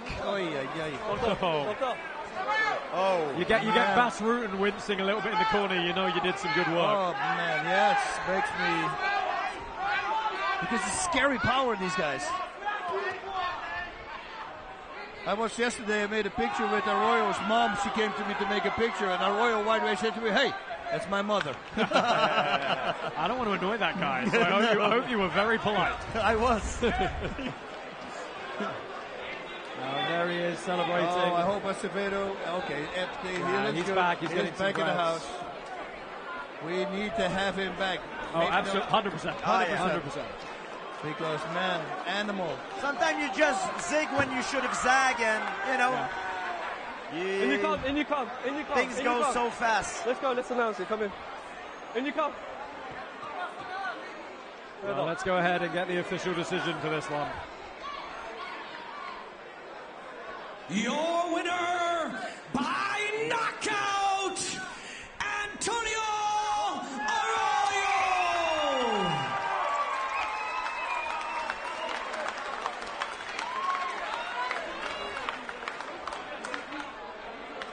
Taking a fight on short notice, he's got nothing to worry about. Yeah, I'm not going to say that there was anything really wrong with that performance. As you said, George, he just kind of zigged when he should have zagged. Yeah. You know.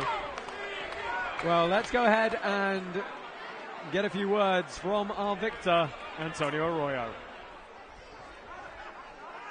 Antonio Arroyo joins me now. Congratulations on enemy territory against a dangerous opponent. That was an epic knockout. Na terra dos outros, contra alguém super perigoso, foi knockout espetacular. Parabéns. I just want to thank everyone. Muchas gracias a todos. Estão acá hoje. Muchas gracias por fazerem belíssimo show. Thank you everyone for being here today. I appreciate it so much. Thank you, Karate Combat, for the opportunity. I want to thank my opponent. Muchas gracias to mi oponente. Ele pegou esta luta esta semana, salvou-me porque eu precisava pelear. Muchas gracias. Thank you, everyone. Belém do Pará, tô chegando! Papai, tô chegando, mamãe, vovó, todo mundo! Parabéns, Antonio Arroyo!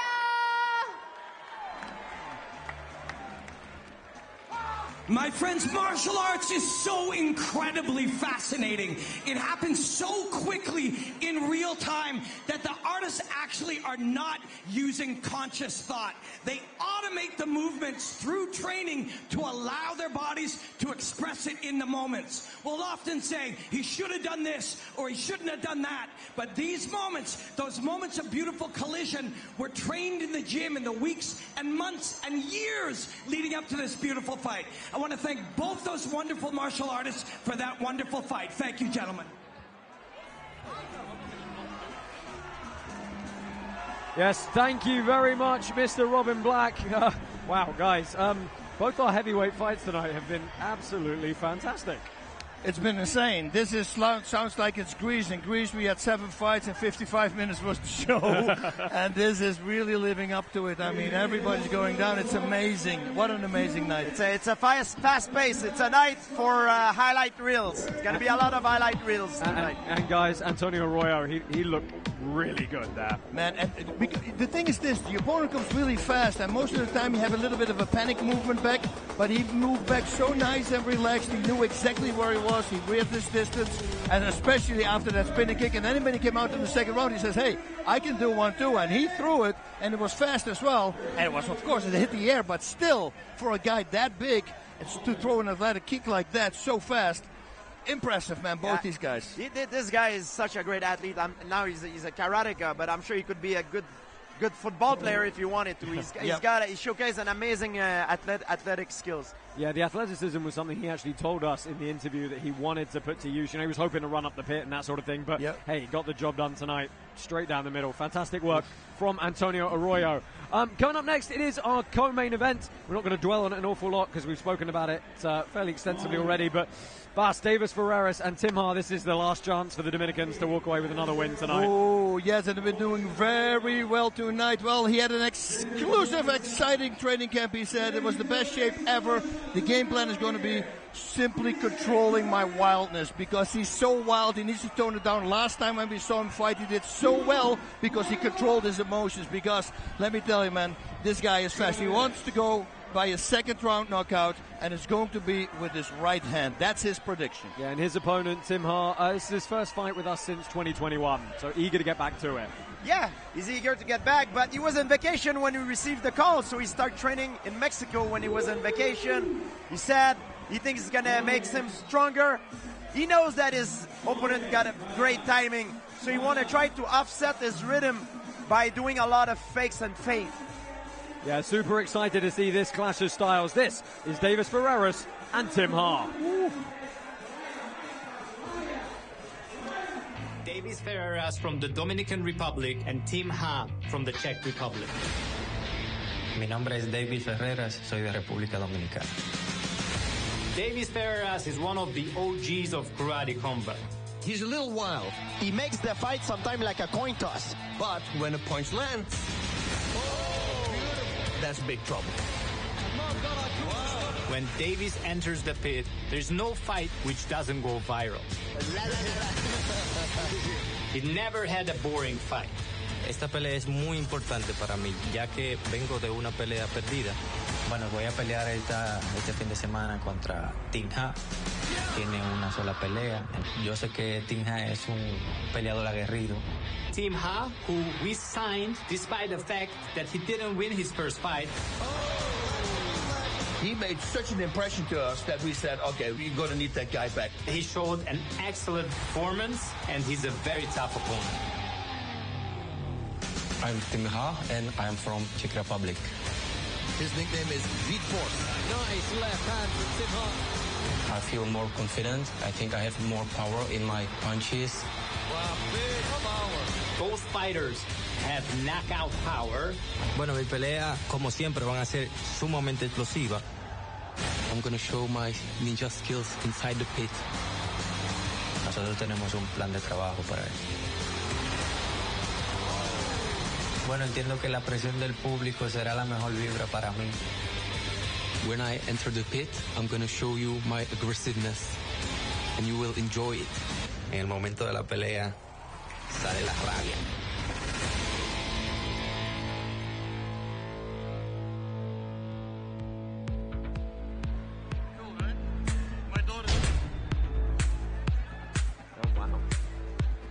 Introducing first, representing the Czech Republic, the fighter in the blue corner, he is Tim Ha! So Tim Ha makes his way here from the Czech Republic, lives in Česká Budějovice, about 2 hours south of Prague, has a lot of experience in a variety of martial arts, has a lot of experience training MMA, has a 7-3 amateur record there to go with his karate experience. Very softly spoken, as you may have heard, but boy, can this guy do some violence. Yeah, it's like a sheep in wolf clothes, right? Or the other way around. Wolf in sheep clothes, that's it. The other half of your main event from the Dominican Republic, this is Deivis Ferreras! So the other half of your co-main event here, Deivis the Rage Ferreira. Much quicker walkout for this man. He's got the crowd behind him tonight. Hails from Santo Domingo, a couple of hours down the coast. A lot of experience here in the karate combat pit.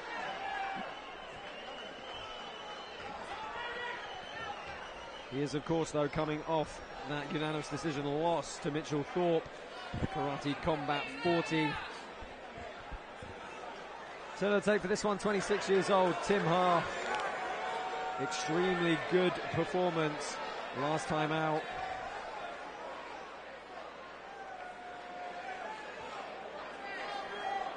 And this is Deivis the Rage Ferreira. We haven't really spoken about it much, but trust me, if this guy gets into the zone, he goes a little bit nuts. He's hilarious. I mean, when he starts sticking out his tongue, you know, I mean, they got millions of hits. The way he fights, getting in his opponent's head, it's amazing. Don't just join the club, own it. Head over to KampaiPandas.com. This is your co-main event of the evening, Karatekas! The time is now. Enter the pit. Loya, Loya, man.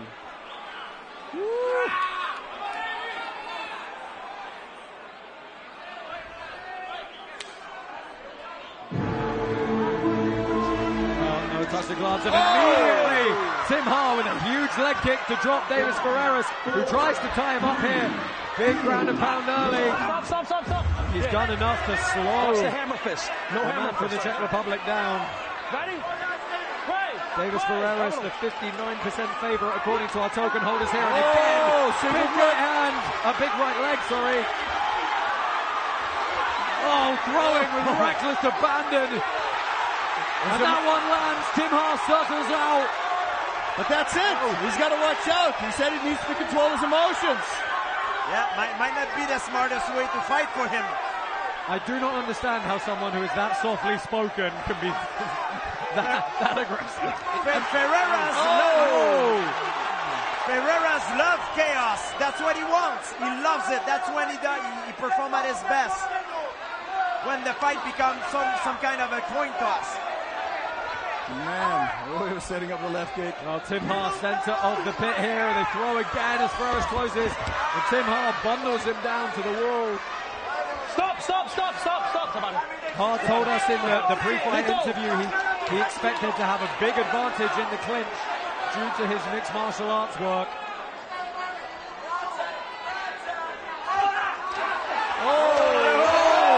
Both connected. Big knee from Ha. Ferreras marches forward again. Flying knee. Toby Hizagiri. Oh, that's the name for it.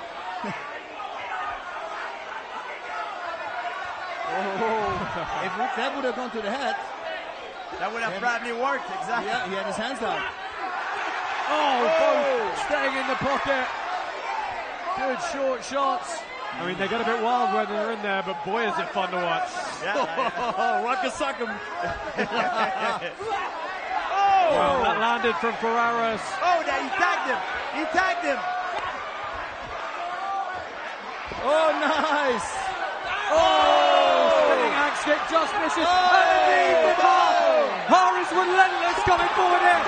He drops Ferreras. Wow. Referee has called it.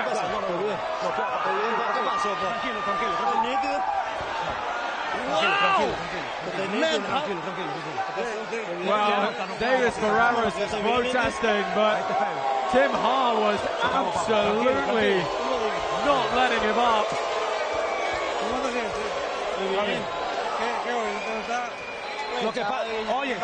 Lo que pasa es que caíste noqueado y este despertó, pero caíste noqueado, Paco. Estaba fuera por un par de segundos, jefe. We'll see the replay. Yeah, it seems to us that, from our perspective, that maybe it was like a quick stop, but we'll see. Well, the knee, maybe the left dropped him and he went down. Yeah, it was. He did it. He went down defenseless with that left hook. Once it comes, now this one. You see, clean as you like, hands dropped on the way down. And you could see his head was bowed as he hit the canvas. He wasn't up and engaging his opponent. That knee actually hit the torso, and it was this left over the top. And you can see their eyes are not engaging the opponent. The referee is the best man to know because he's the closest to the action. You can appreciate the crowd probably not happy with that, but that's the way the cookie crumbles sometimes. He's there to protect the fighter. That's his job, and that's what he did. You saw the way he got up.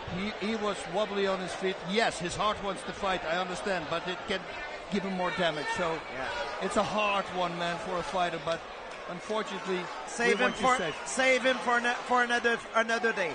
Yep. Well, let's go ahead, get the official decision from our co-main event.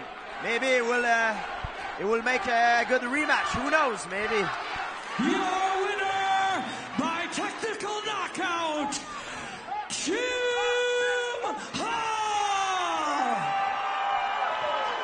Well, the audience is okay with it. They saw the replay and they are okay with it because there's no more booing, you see? Yeah, that hook connected. Yeah. Yep. Oh yeah. As I say, he as he went down, his eyes were not engaging up. His posture was collapsed. He was very much defenseless as he hit the canvas. Yep. And on the street, the guy keeps on fighting. We know. I mean, and his heart wants to fight, but it's the safety, man. Because the next punch like that on somebody who's not ready for it, that could be such a damage. So.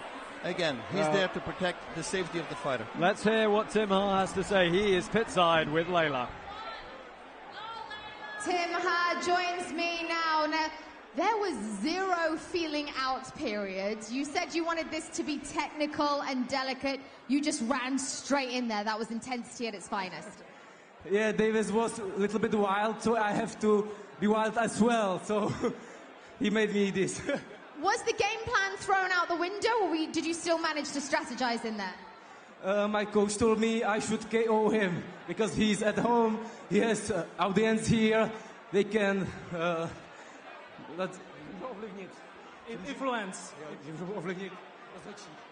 So we were scared it can be influenced probably because we are from foreign country. So we would not take it to the final decision and just, Never risk the judge's decision. I like that. Now, you have your little crew here. They're loud and passionate.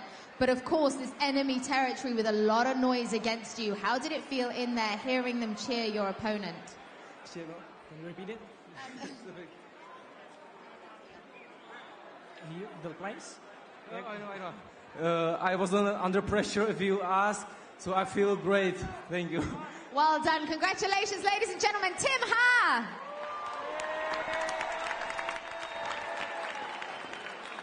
My friends, sometimes fighting is elegant and subtle and sophisticated, and sometimes it's just freaking crazy. And when you see a fight like that, what is creating it is the emotion and the commitment, the passion and the enthusiasm of both those karatekas. They both played a risky game, and one man came out on top. Tim Ha earned that win. It's a clean win, but we want to thank both of those wonderful martial artists for the heart, commitment, and grit that they shared with us here tonight. It's what they call rolling the dice, you know? When you both start swinging for the fences, the first one who's going to connect. Yeah. Super exciting, but it's a little risky. Yeah, they absolutely did roll the dice there. I don't think that Ha came in with the right strategy. He did exactly the opposite of what he said he was going to do, but it works out. You know, sometimes things just turns out for the good. You know. Well, you can see the more strikes landed by Deivis Ferreras on those stats, but it doesn't matter. It was the one that landed the best was that shot from Tim Ha. The crazy thing is this: if you talk to Tim Ha, he's like a schoolboy almost. He's a very timid person, but once he steps in there, he completely changes. It's so weird. He laughs like, "Oh yeah, okay, I would like to do this," and then when he's, "Oh, it's business." Yeah, it's crazy. He make jokes about, "I'm going to go ninja mode." I mean, that's murderous. That was, yeah. He just said, "Okay, well, anything you could do, I could do better." They start swinging for the fences as well. He landed. But that was an entertaining fight, no doubt. That the crowd loves it. It was unbelievable. I mean, it didn't get the ending that the crowd wanted. But that's fighting, my friend. That's how it goes. And here's the thing, for Tim Ha, you know, we knew he was a very capable fighter the first time we saw him. Oh, yeah. Yeah, he sadly picked up a loss in his debut, but we knew that he had a lot of potential to do some damage in this lightweight division. And, you know, if I was a lightweight here at Karate Combat, I'd be getting a little bit concerned. A little bit worried because this is the second time now. Now he won the fight. He gets a little bit more confidence. He's going to come back and it's like, whoop. And if it's in control, because now it was out of control and he still won it. But once he gets the control in there, play the game of his opponent, how are you going to fight him? I mean, if you fight him technically, he's good. If you fight him wild, well, he's good as well. He's good as well, exactly. The sky is the limit for this kid. I can't wait to see his next fight. Yeah, that's good. We've got one more fight coming your way. It is the main event. Let's take a closer look at tonight's championship fight.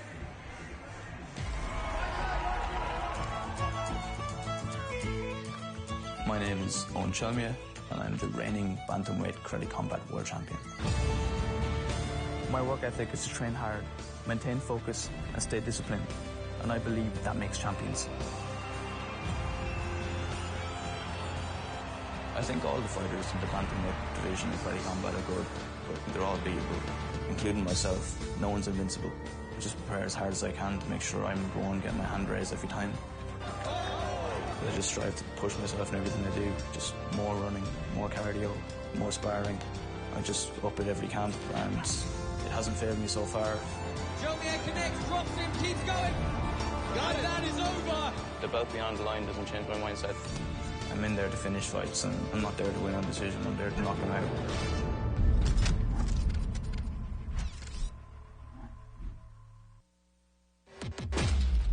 Меня зовут Myrza-Bek Tebuev, и я люблю адреналин. Я предпочитаю скорость во всем, везде на мотоцикле, в жизни и в бою. Но при этом я без 5 минут кандидат технических наук и имею несколько прибыльных предприятий по всему городу. И здесь с братом мы открыли спортивный зал, в котором делимся секретами искусства карате и помогаем людям становиться чемпионами. Мы с братом росли без отца, он умер, когда мне было 5 лет. И наша мама одна воспитывала нас. Но зарплаты были настолько малы, что нам с братом тоже приходилось работать. Однажды с братом мы ночью забрались на заброшенный завод, и я увидел большой провод. И я замахнулся топором. Мощный электрический удар прошел через мое тело, и это изменило меня навсегда. Порой мне нравится думать, что тот удар током был настоящим подарком. И теперь, как боец, я дам волю этой силе.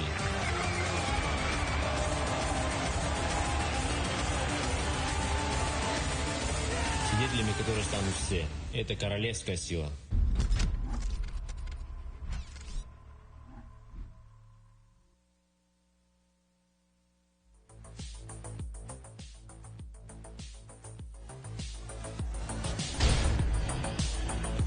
So it is about time for our main event here. The Bantamweight title is on the line.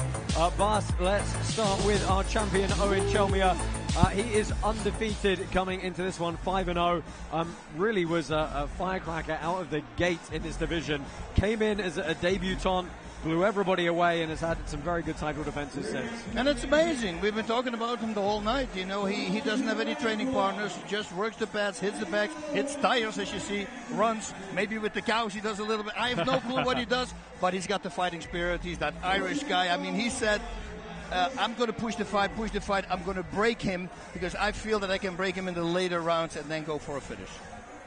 Yeah, and his opponent tonight, George Myrza-Bek Tebuev, as tough as they come. His only losses in the karate combat pit are to our champions Luis Rocha and Edgar Skrivers. You know, he fought and beat Teat Silva with a big dent in his head that required a metal plate. This guy's nuts. Tebuev is very, very tough. He's got a crazy mind, you know. His mind is probably his best asset.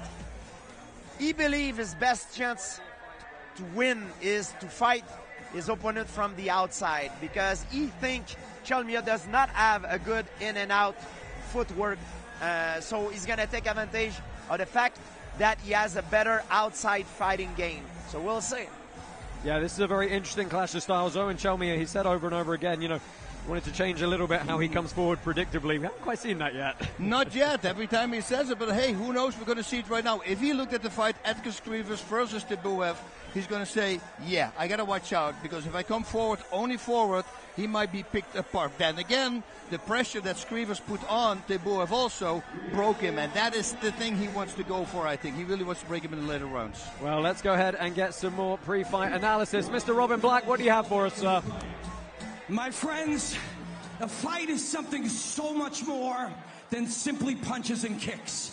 It is an expression of a lifetime of training and preparation, but also a lifetime of experience. The moments you live in the real world come together when you fight in the pit in a fight like we have in our main event. And I'd like to share with you some footage right now about our primary combatants. Hit me with this footage. These two men come together as a culmination of a life of martial artistry and a life of learning and wisdom. And they come together beautifully. Owen Chelmiah is the champion and Tebuev is the challenger. But Tebuev is so dangerous. Watch here as he'll step through, touch, coming in, step again, and then come over the top. Big, full commitment as he leaps in, but he's always not there when you return fire. Watch, punches through with the left. He'll land tight, Bink, with the right. Watch, close enough to catch off the body, but still moving through space so quickly as to avoid the right hand. So skilled, so talented. But Owen Chelmiah, our champion, has been near perfect at times, including in this sequence. One of his best performances that we've seen. The way that he comes in here, the hand will come up to block, but the foot is a curved weapon, and Owen understands, Bink, how to use it to go around your defensive systems. And when he has you hurt, he knows how to put you away. Look at these sequences here. This one, wow. We sped it up, but every one of these shots lands. When you slow it down, right knuckles lands. Full commitment with the left hip. Then both hands, every single shot landing, zeroes in here, lands again. And when he puts you away, he does it with pinpoint accuracy here, measuring, Bink, and he lands that shot. Owen Chelmiah is your champion, and Tebuev is your challenger. This is the main event, my friends. I want to hear my Dominican brothers and sisters one more time. Smiley Sam Alvey is sitting there relaxed. Thank you, Robin Black, for setting us up there. Guys, you ready? Main event time. Bantamweight title on the line. The crowd have been fantastic so far. This is absolutely the auditorium to give a belt out. It's an amazing night, right? I mean, It's been unbelievable. We said right from the get-go, those guys set the bar high. Everybody followed. The ladies were great. Everybody was great. Amazing, man. I'm very happy. What an incredible night of fight. I mean, in this environment too, I cannot ask for a better scenario.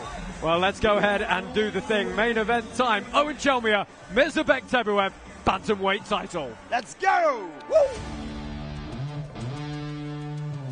undefeated Owen Chelmiah is going to face Myrza-Bek. I want to be the one to put on the best fights in karate combat. There's the lack of the Irish. He has now 3 fights when it ended with some kind of controversy. The shoulder's dislocated. That's not the way you want to win. The commission had to overturn the result. The split decision was won by Owen. The rematch between Owen Chelmiah and Jesus Lopez is not happening. Unfortunately, Jesus Lopez was medically unfit. I'm just glad to be back in now. I'm always looking forward to the next event. I don't really dwell too much on what's already happened.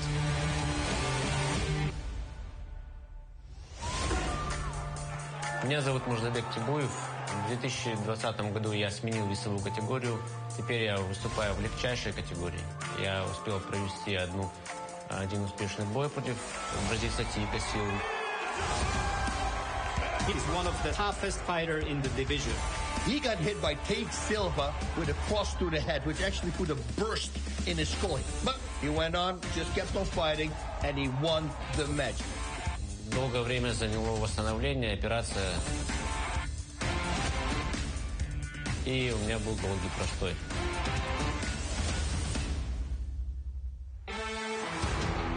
Two fighters in the Bantamweight division who never lost at this weight class. Долгая пауза. Но теперь я вернулся. Я намерен забрать свой пояс. I'm a better fighter. I'm stronger and more explosive. I think I've got more heart. Я думаю, это немного разбирается. И именно в этой весовой категории знаю, что пояс принадлежит мне по делу. I'm just going in there to cause chaos, fight as best I can, secure that victory.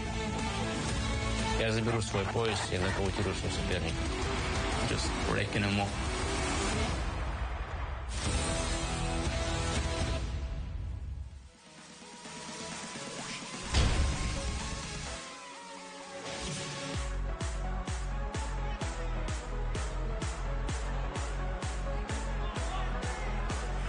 We welcome to the pit the first fighter in your main event of the evening.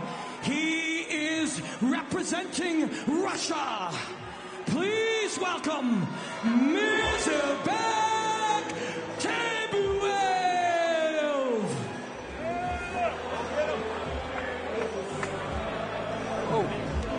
Myrza-Bek Tebuev makes his way to the pit here. What a fantastic entrance for these fighters down the steps of this amphitheater. Haven't actually seen him in karate combat for a couple of years. The change in weight class to bantamweight. See how that is going to affect him. The plate in his head. He's going to have a stronger head. I love it when they speak Russian, you know, it's so intimidating, right? Undefeated Owen Chelmiah is going to face Myrza-Bek. And now, I want to be the one to put on the best fights. representing his home country of Ireland, please welcome the reigning, defending, undisputed karate combat bantamweight champion, Owen Chelmiah. Well, Owen Chelmiah descends here into the pit tonight, ready for another title defense this evening.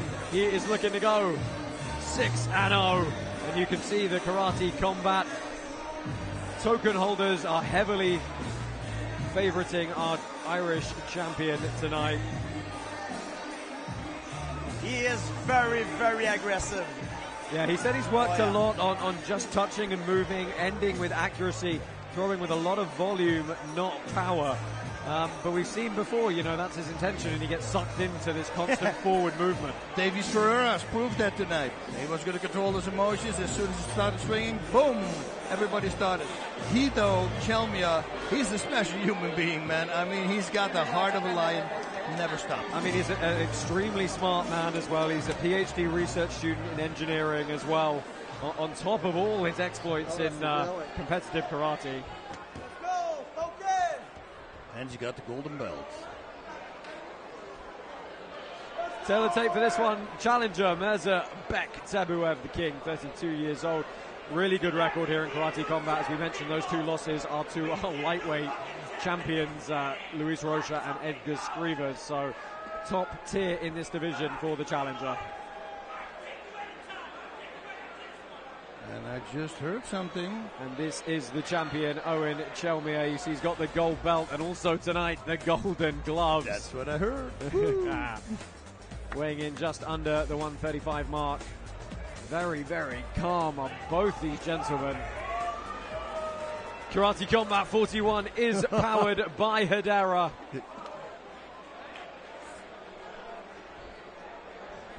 Karatekas in our championship main event. The moment is now. Enter the pit. Your referee for this main event is Sam Amidi. They have 5 3-minute rounds in order to get the job done. Of course, we can go to a 6th if we're going to get one, sir. You ready? You ready? Let's go, decision.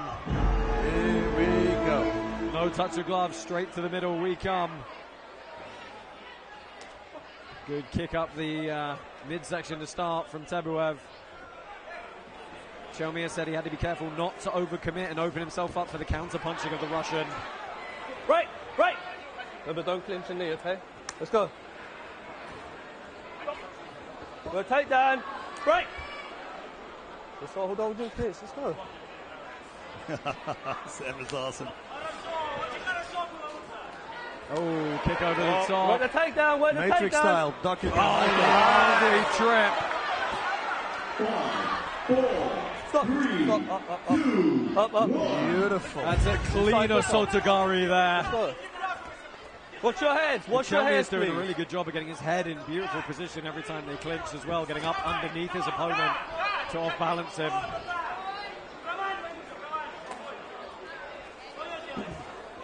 Chelmiah with a forward pressure Well, as usual. Right. Oh, listen. Stop holding the knee. We clear? He's getting a warning for holding and throwing the knee whilst clinched. The knee in Karate Combat is intended to be a clean strike, not a clinch technique. Oh! Nice hand. Tebuev clip him now. Oh, nice kick to the body. That's also a good setup for a cross. Yeah, and this is one of the things we've seen for Chelmiah. You know, he'll eat that, but it will spur him on and lure him into that slugfest. Right. And once your opponent kicks and punches and sees it doesn't have any effect, you start slowly but surely breaking him down. And the pressure. He's constantly coming forward. Oh, nice left hook by Tebuev. Now Chelmiah with that high traditional Western boxing guard, trying to work his way in with the level changes. Tebuev is doing a great job so far because he's constantly moving. He's not staying in the pocket. Oh, that was nice from Chelmiah, the change of rhythm and the cross step. Work the takedown. I'm just constantly amazed that he has no sparring partners and he sees all these kicks coming. It's amazing. That one straight into the guard. Good little flurry on the inside.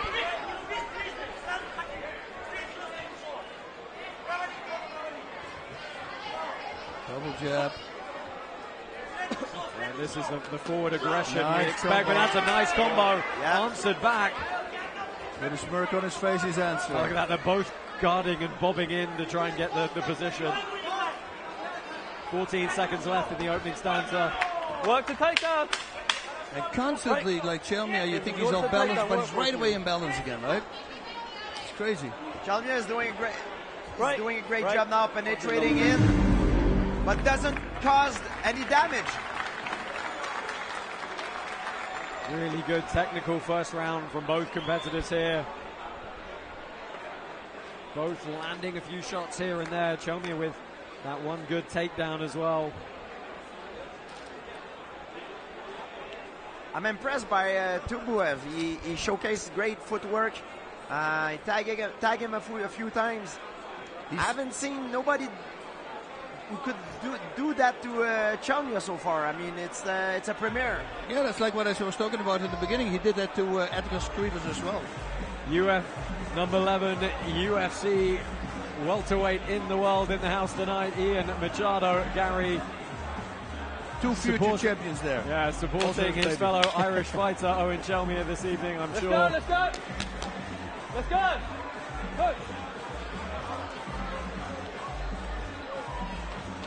Go, come shooting.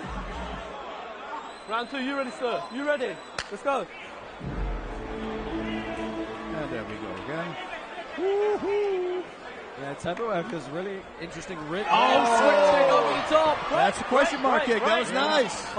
Something you really like. I do love that kick indeed. He changed the angle on him really nicely at the last minute. Oh yeah, and if it would have hit clean, he could have sealed the deal. Yep.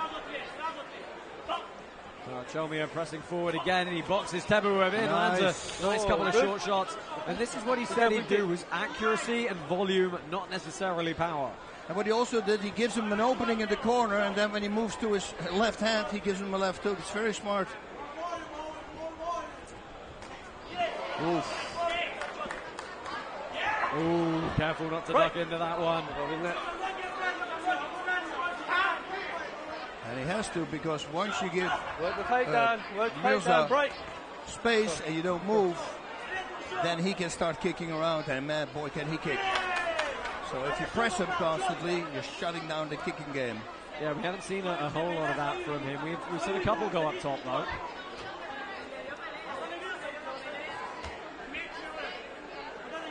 Chelmiah just pouring at that lead leg to get a reaction. He exchanged left hooks on the break. And Chelmiah just giving no respite. Oh, in. Don't hold. Remember what I said to you about clean feet? Make sure you release. We clear, was it? Let's go. Again, he whips that foot up over the top. Yep. It's so good, it just comes up and clears over the top of the guard. Yeah, Tebuev is doing a great job at not staying at the same spot. He's staying very mobile.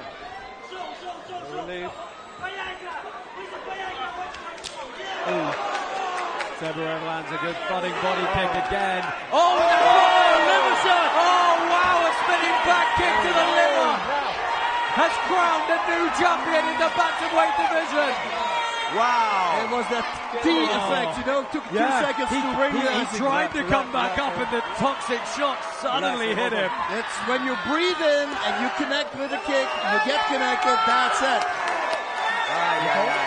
Wow. Can you let them look off the CT? Wow. I mean, Chelmiah will be absolutely fine. He's just going to take a few seconds to, you know, that's a, Bas, that is a stunner of a shot. It's the first time I got dropped with a liver shot. That's why I go, okay, I got to know this, because it crippled me. There's nothing I could do. Yeah, it is a wholly unpleasant experience. The new champion is going to be Myrza-Bek Tebuev. Wow, that's an upset, you know, for a lot of people. He was, Chelmiah was the favorite. It was a great performance. Wow. Yeah, and he tried to, and then, And it was great because he didn't stay in the pocket. He was constantly moving, forcing Chelmiah to chase him.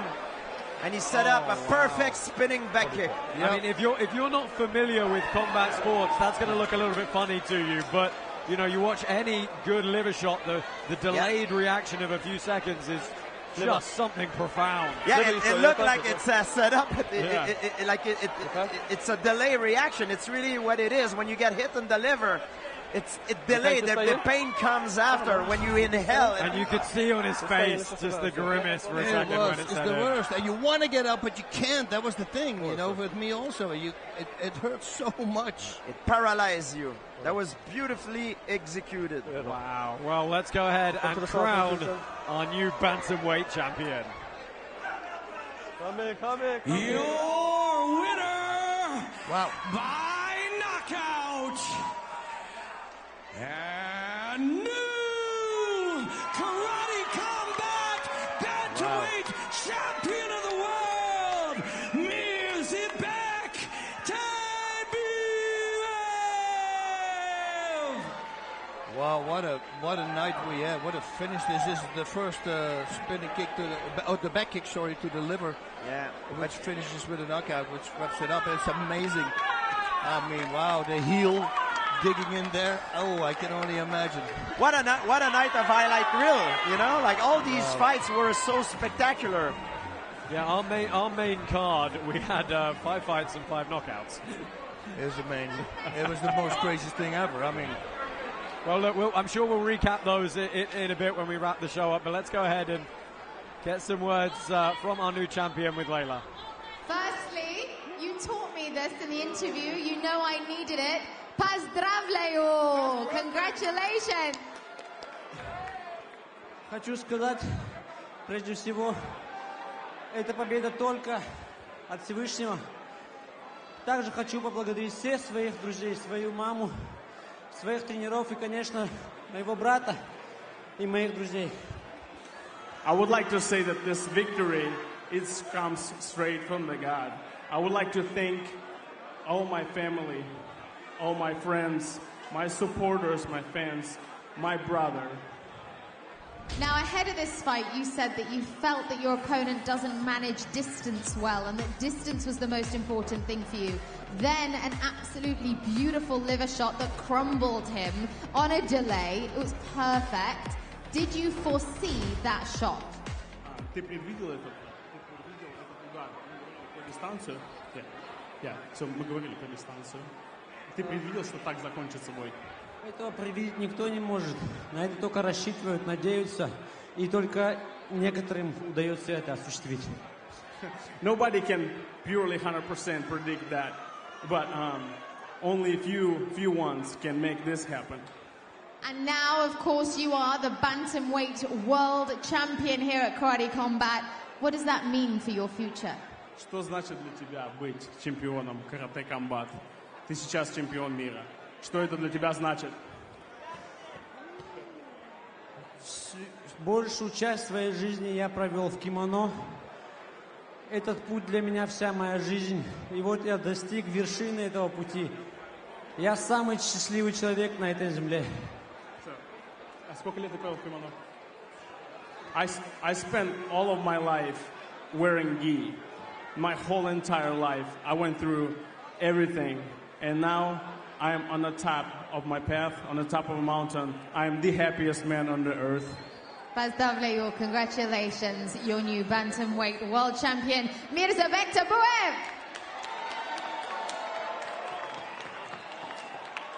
My friends, karate, like most great martial arts, was evolved for reality. Reality, hand-to-hand combat, life or death. Martial comes from the word Mars, the god of war, and art. Artistry is the art of war, and the pinnacle is being able to finish someone with a single strike. When you hit the liver, it is like a poison arrow. Yes, the arrow hurts, but it is the poison that kills you. The punch hurts to the body, but it is not the pain that shuts you down. It is the poison secreted by that shot. Congratulations to Tebuev on a wonderful finish, and congratulations to all our fighters tonight. Thank you for this wonderful night of fights. I love that analogy from the arrow. That's what I was going to say. It was an amazing analogy. Yeah. Thank you, Mr. Robin Black, for that wrap-up. Guys, what a night we've had here. I mean, main card, 5 fights, 5 knockouts. You got a favorite? No, but let me say this really fast.